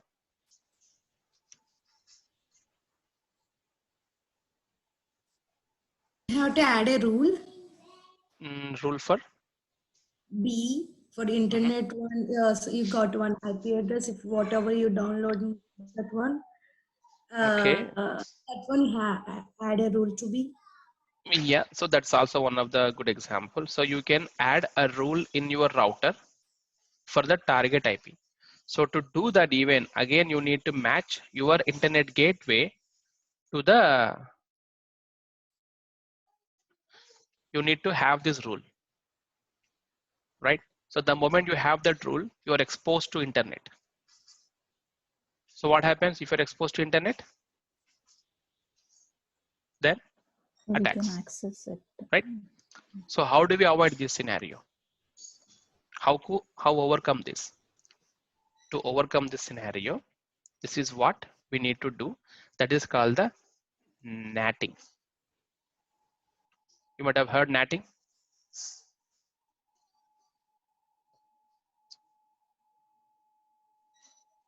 So this is the VPC and this is my private subnet.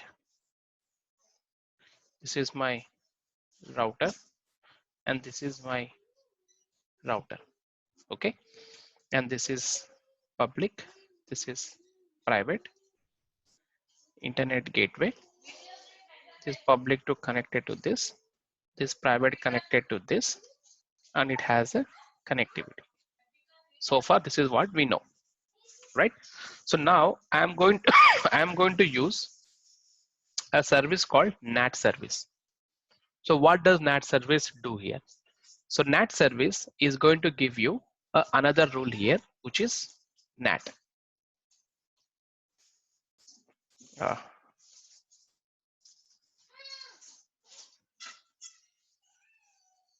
this is called NAT gateway. So NAT gateway is also another service which we can create here. Okay, and you can add the rule to NAT gateway. So what does this NAT gateway do is, so this NAT gateway is connected to your subnet this. Okay, so now when machine B request for internet access, so it is 162 series, so not a local range. So then route will route the NAT gateway route. So what does NAT gateway do is, it is like a proxy. So let's assume in a typical scenario, don't take me wrong, if girls wanted to have a beer, okay, so if they go to the shop, it doesn't look good to them, so people may think it's bad, let's assume. Okay, so what you say, you call your friend, you ask your friend who is a male, say, can you get me a beer? Then he goes outside, he buys a beer, then he gives back to you. So if a third person sees that, so who is actually buying? Your friend. Okay, so who is going to drink? Your friend. But internally, who is actually getting benefit? The female, right? So here the female part is hidden. The only the boy who is a proxy, your friend, is exposed. So everyone sees that, okay, this guy is drinking, so this guy is paying, so he is a boy, that is fine, he can enjoy. So no one say anything. This is how the NAT gateway works. So NAT gateway means B actually request for service. Say I want to download this package.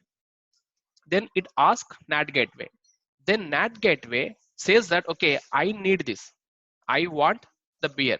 So it goes outside, then buys it, comes it back, then secretly give it to you in behind.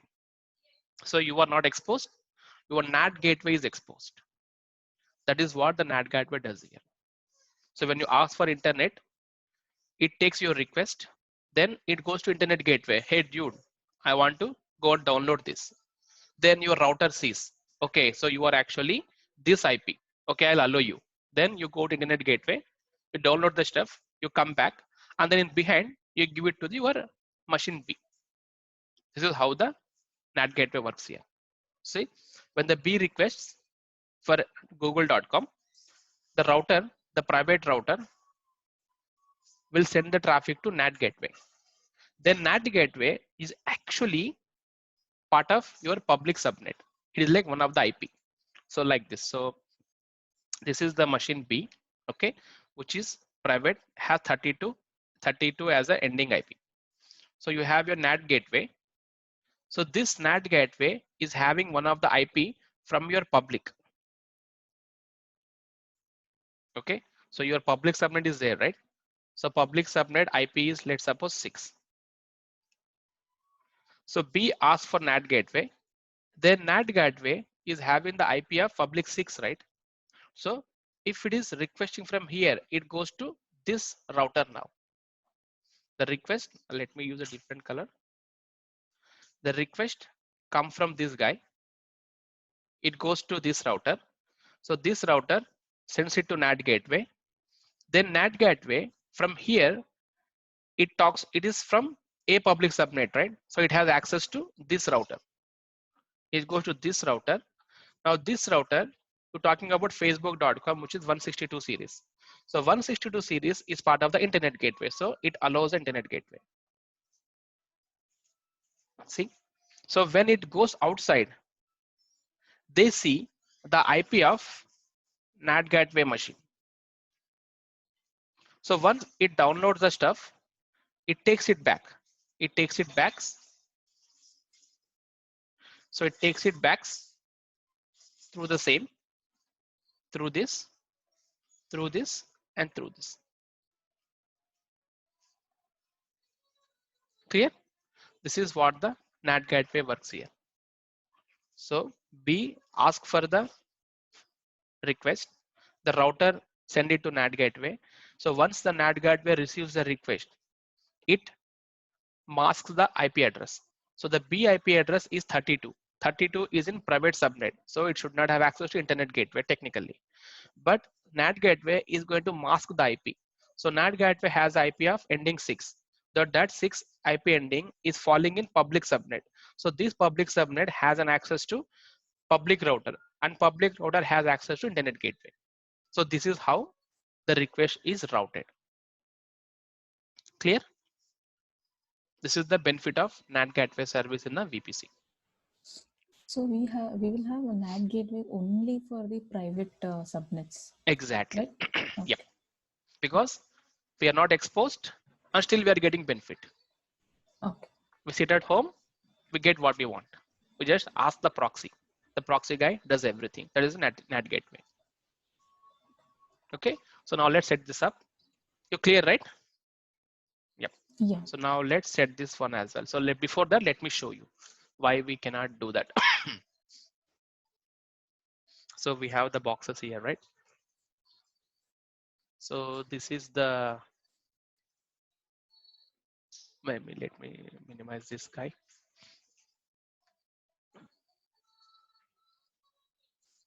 So I am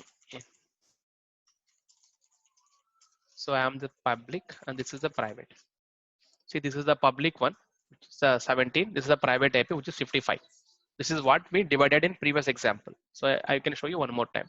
So public range. So here the public range is from 30. The private is 33 to 62.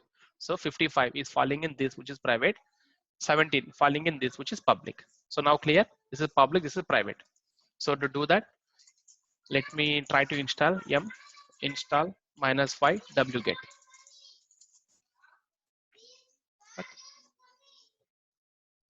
Oh, sorry. Root user. Yeah. Sudo yum install -y wget. So let me try here. Sudo yum install wget -y.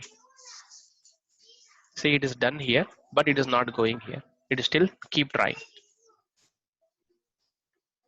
Right? Let's keep trying here. So now, how do we make this work? I'll kill this. So I'll clear this here. I'll clear this here. So now let me make this work by adding NAT gateway. So I'm going here. So we have I go to the VPC.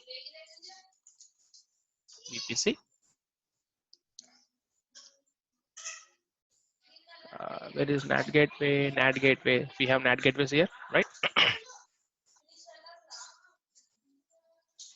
We don't have NAT gateway. I create NAT gateway. So this SUV NAT gateway, right? SUV NAT gateway. Okay. So which subnet? So we have to choose the public subnet here, not the private one. See, SUV public one. Elastic IP allocated, so it takes automatically. Let's allocate one IP.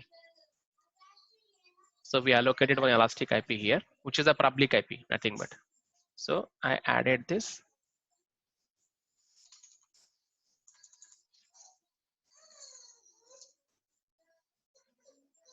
See, NAT gateway is added. So I go to the NAT gateways. This is the NAT gateway. So it takes some time to come up because what it does in behind is, it is going to create, spin up a VM and does all the networking for us. So before that, we did not have this NAT gateway service. So we used to configure this manually, NAT gateway. So you take a VM that supports NAT gateway, you spin it up in public, and then you add the routing rules and all. Okay, so let's wait for some time. So once it is up, then we can use it as it is.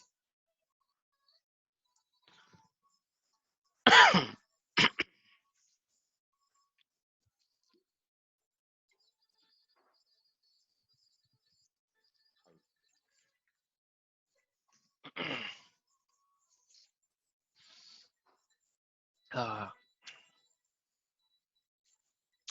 pending. It takes usually a good amount of time, at least a couple of minutes, 2 to 3 minutes.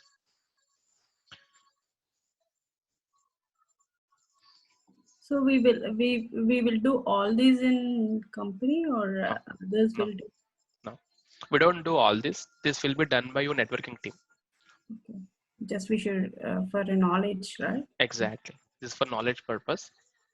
This is actually because when we're talking about the cloud and data center, so we should be in a position to understand when they say public subnet, when they say private subnet, when they say internet gateway. So what are all those concepts? What is the purpose of those?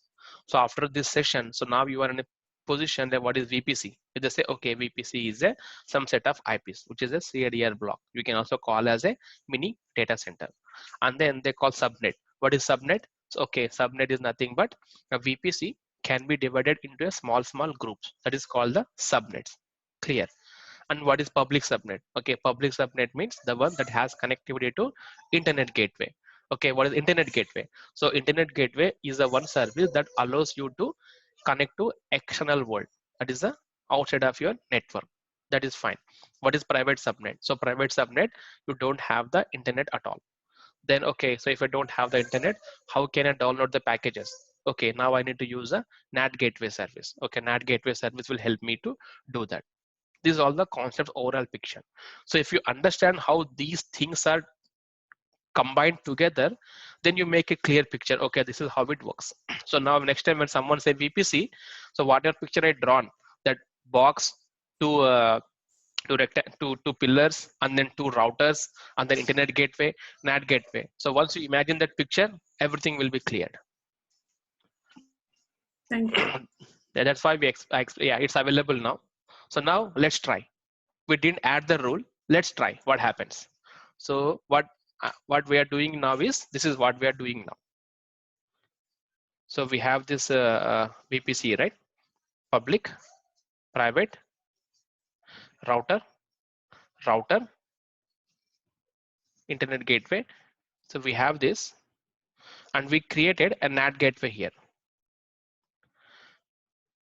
We just created a NAT gateway here. So this NAT gateway is still not added. We just created it. Okay.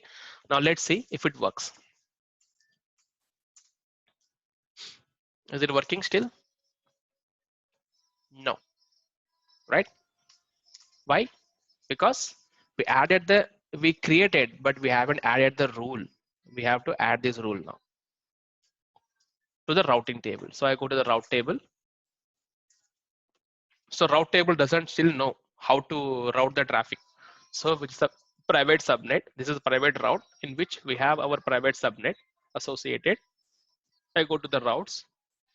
See, only one rule is there: edit route, add route, where you want to go anywhere, internet. So here, NAT gateway we need to use, not the internet gateway. See, it showed up automatically. Save the route. Route is also added. So now I have NAT gateways. Now let me try to do the same thing. See, corrected, downloaded. See, 12 MB, 21 MB, downloading.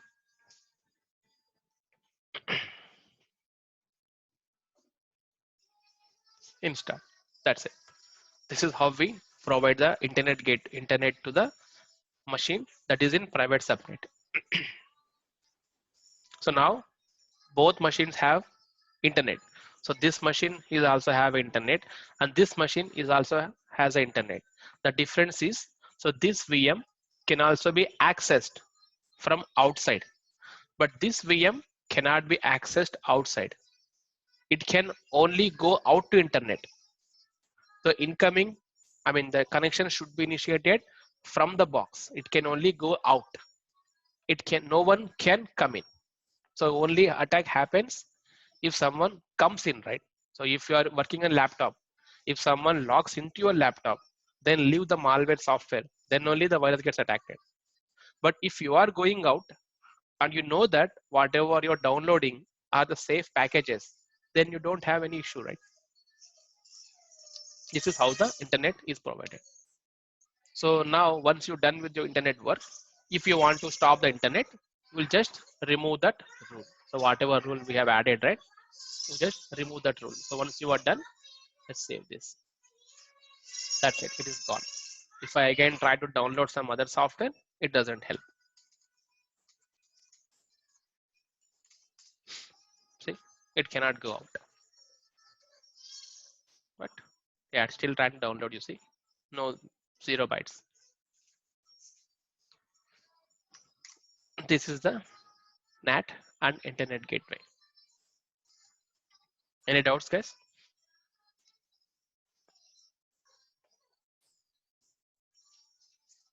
No. So I will clear picture one more time. Okay, listen carefully.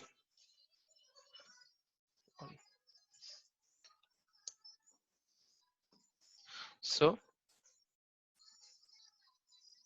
this is our entire VPC. This is my subnet, and this is my another subnet. This is my VPC, right? This is my public. This is my private. Okay, and I connected internet gateway to this, and I have a router here, and I have another router here. Okay, so since this router will by default have this connectivity, so I am going to associate, so public router to this one. Okay, and the private router to this one. I associated. Okay. So now I wanted to provide the internet gateway as well, right? So I'm going to add a public to the router. Okay. This is what it is, but here we don't have it. So now I'm going to create a NAT gateway. So NAT gateway is nothing but this. So it is going to create here NAT gateway, and I'm adding a rule to this. So now this is my overall setup. This is my machine A, and this is my machine B.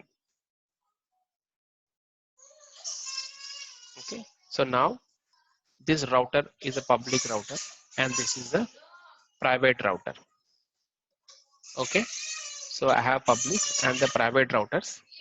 So now a machine try to connect. So let's suppose this is the public range of 1 to 32 IPs. Sorry, 31 IPs. And this is from 32 to 64 ranges. Okay. If machine A trying to access, so which is the IP of 5. Let's assume there's a 5 IP, and this is the IP 60. Okay. If 5 IP, the machine A. So if machine A wanted to talk, let's suppose, yeah. So machine A is trying to access now. So machine A wanted to access the machine B. Then it goes to the router. Okay. So what does router do? Okay. So you're trying to access the machine ending with 10 dot series. So it is a local.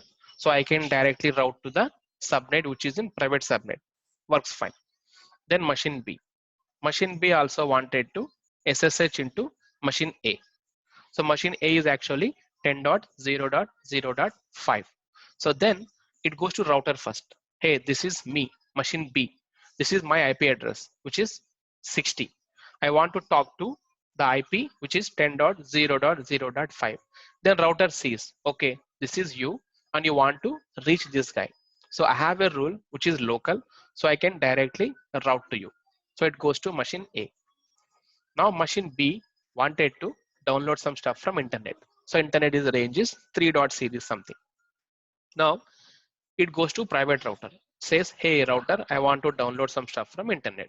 So this is the IP address of the target machine, which is 3 dot series. Then private sees, okay, I have a rule, which is a local. It can only route 10 dot series. So 10 dot series, but you are asking for 3 dot series. So then first rule fails. What is second rule? I have a NAT gateway.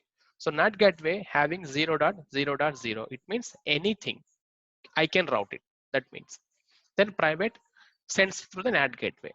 Then it goes to NAT gateway. Once the NAT gateway receives the request, okay, the request coming from IP60, and this guy wanted to connect the 3 dot series. I can do one thing. Then what NAT gateway does is it masks the IP. Now it says that the request is coming from 60. Only NAT gateway knows that. But NAT gateway prevents that. This is me. So NAT gateway means it is connected to public IP. So even NAT gateway will have its own IP called 6. Okay. So then NAT gateway is now initiates the request. Hey, I want to connect 3 dot series. That's fine. So NAT gateway is having a private IP of 6. So it will go to the this router. Now this router sees, okay, you are having IP of 6. So you are from public subnets. Perfect.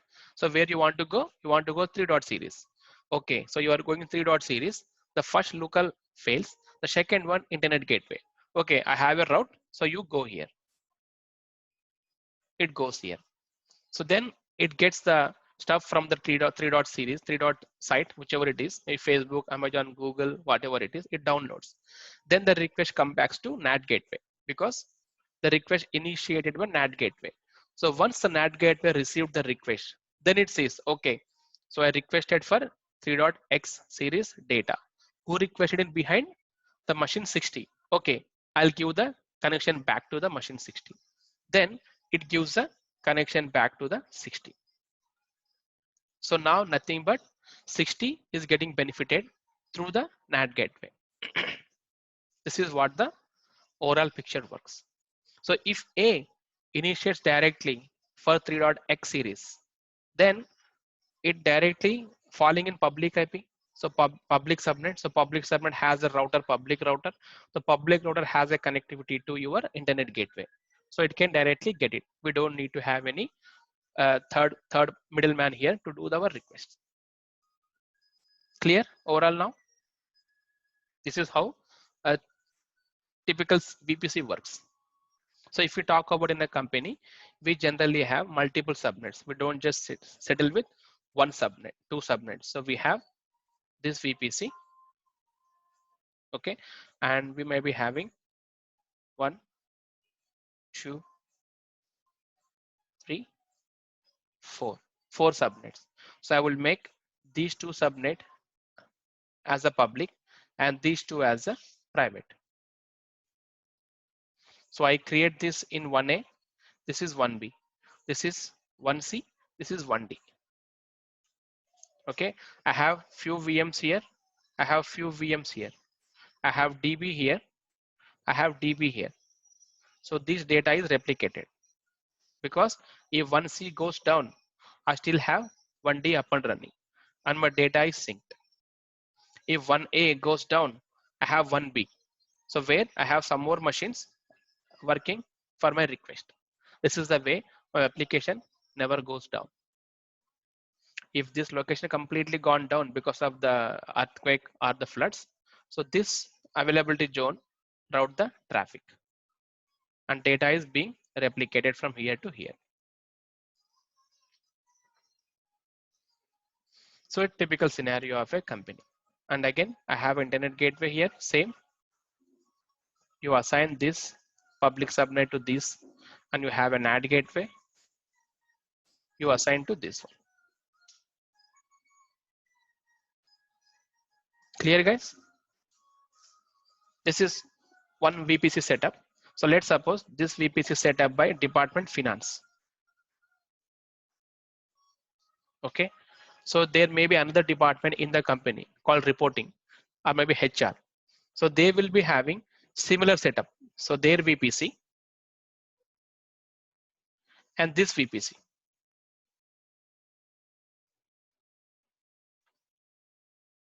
VPC 1, VPC 2. Okay, so they have same public subnet, private subnet, public subnet, private subnet. Okay, and they have same internet gateway, internet gateway. Okay, and this completely owned by one company.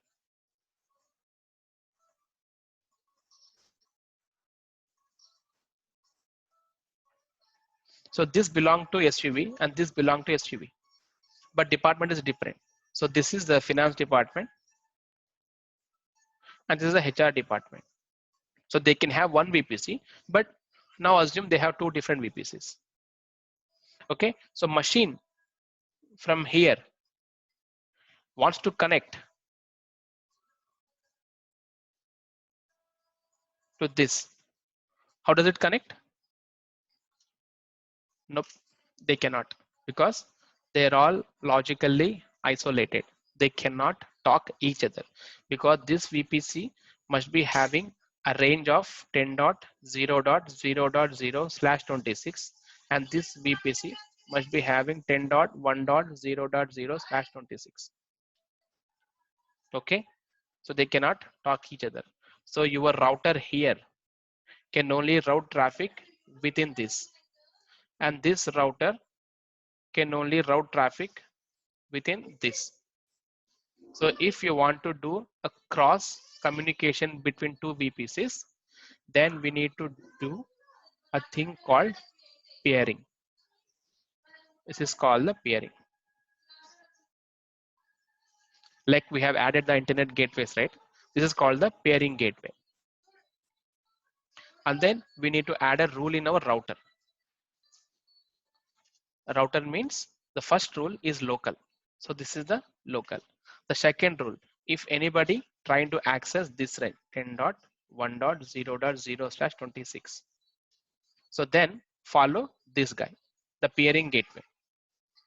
Other than that, if somebody else asking 0.0.0, which is the internet gateway, this is how the route is worked.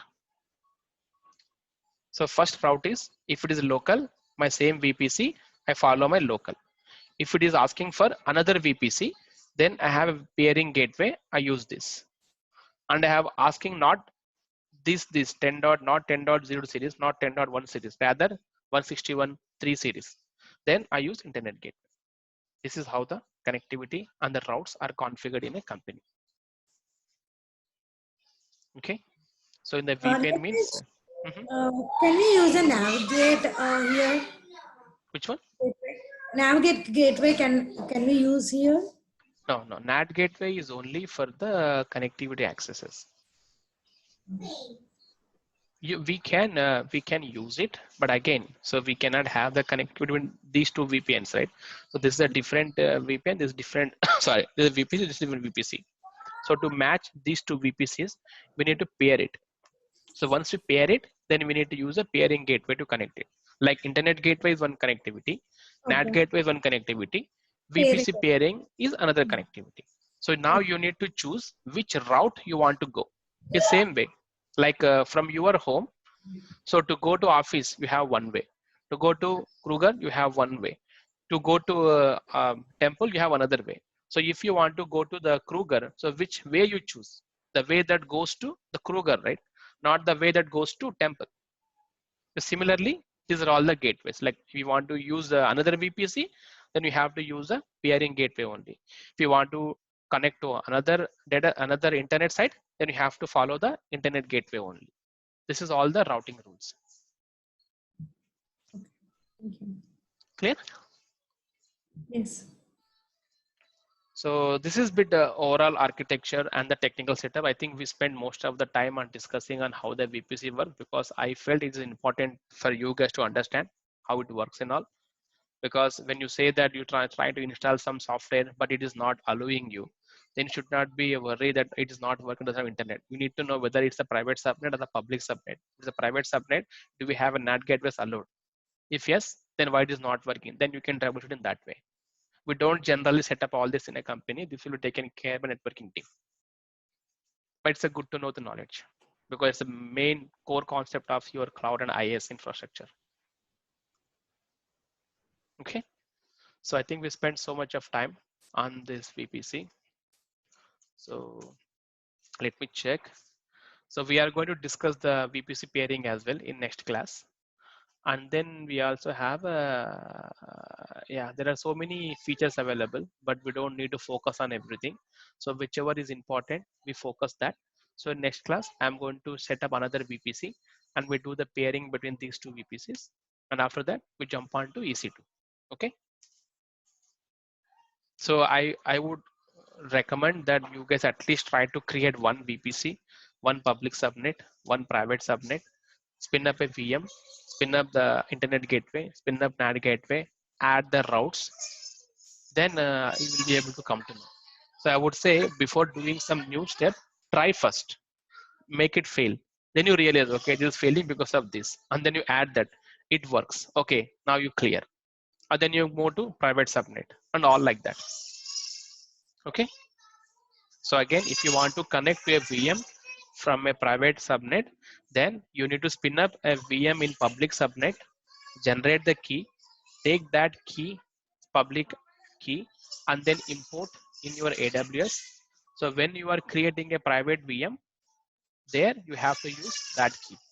Okay. So that's what all about this is. So anything else apart from that?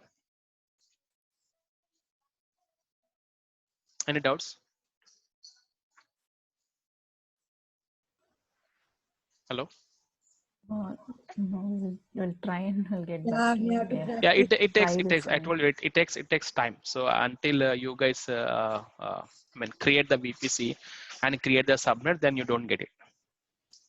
Yeah.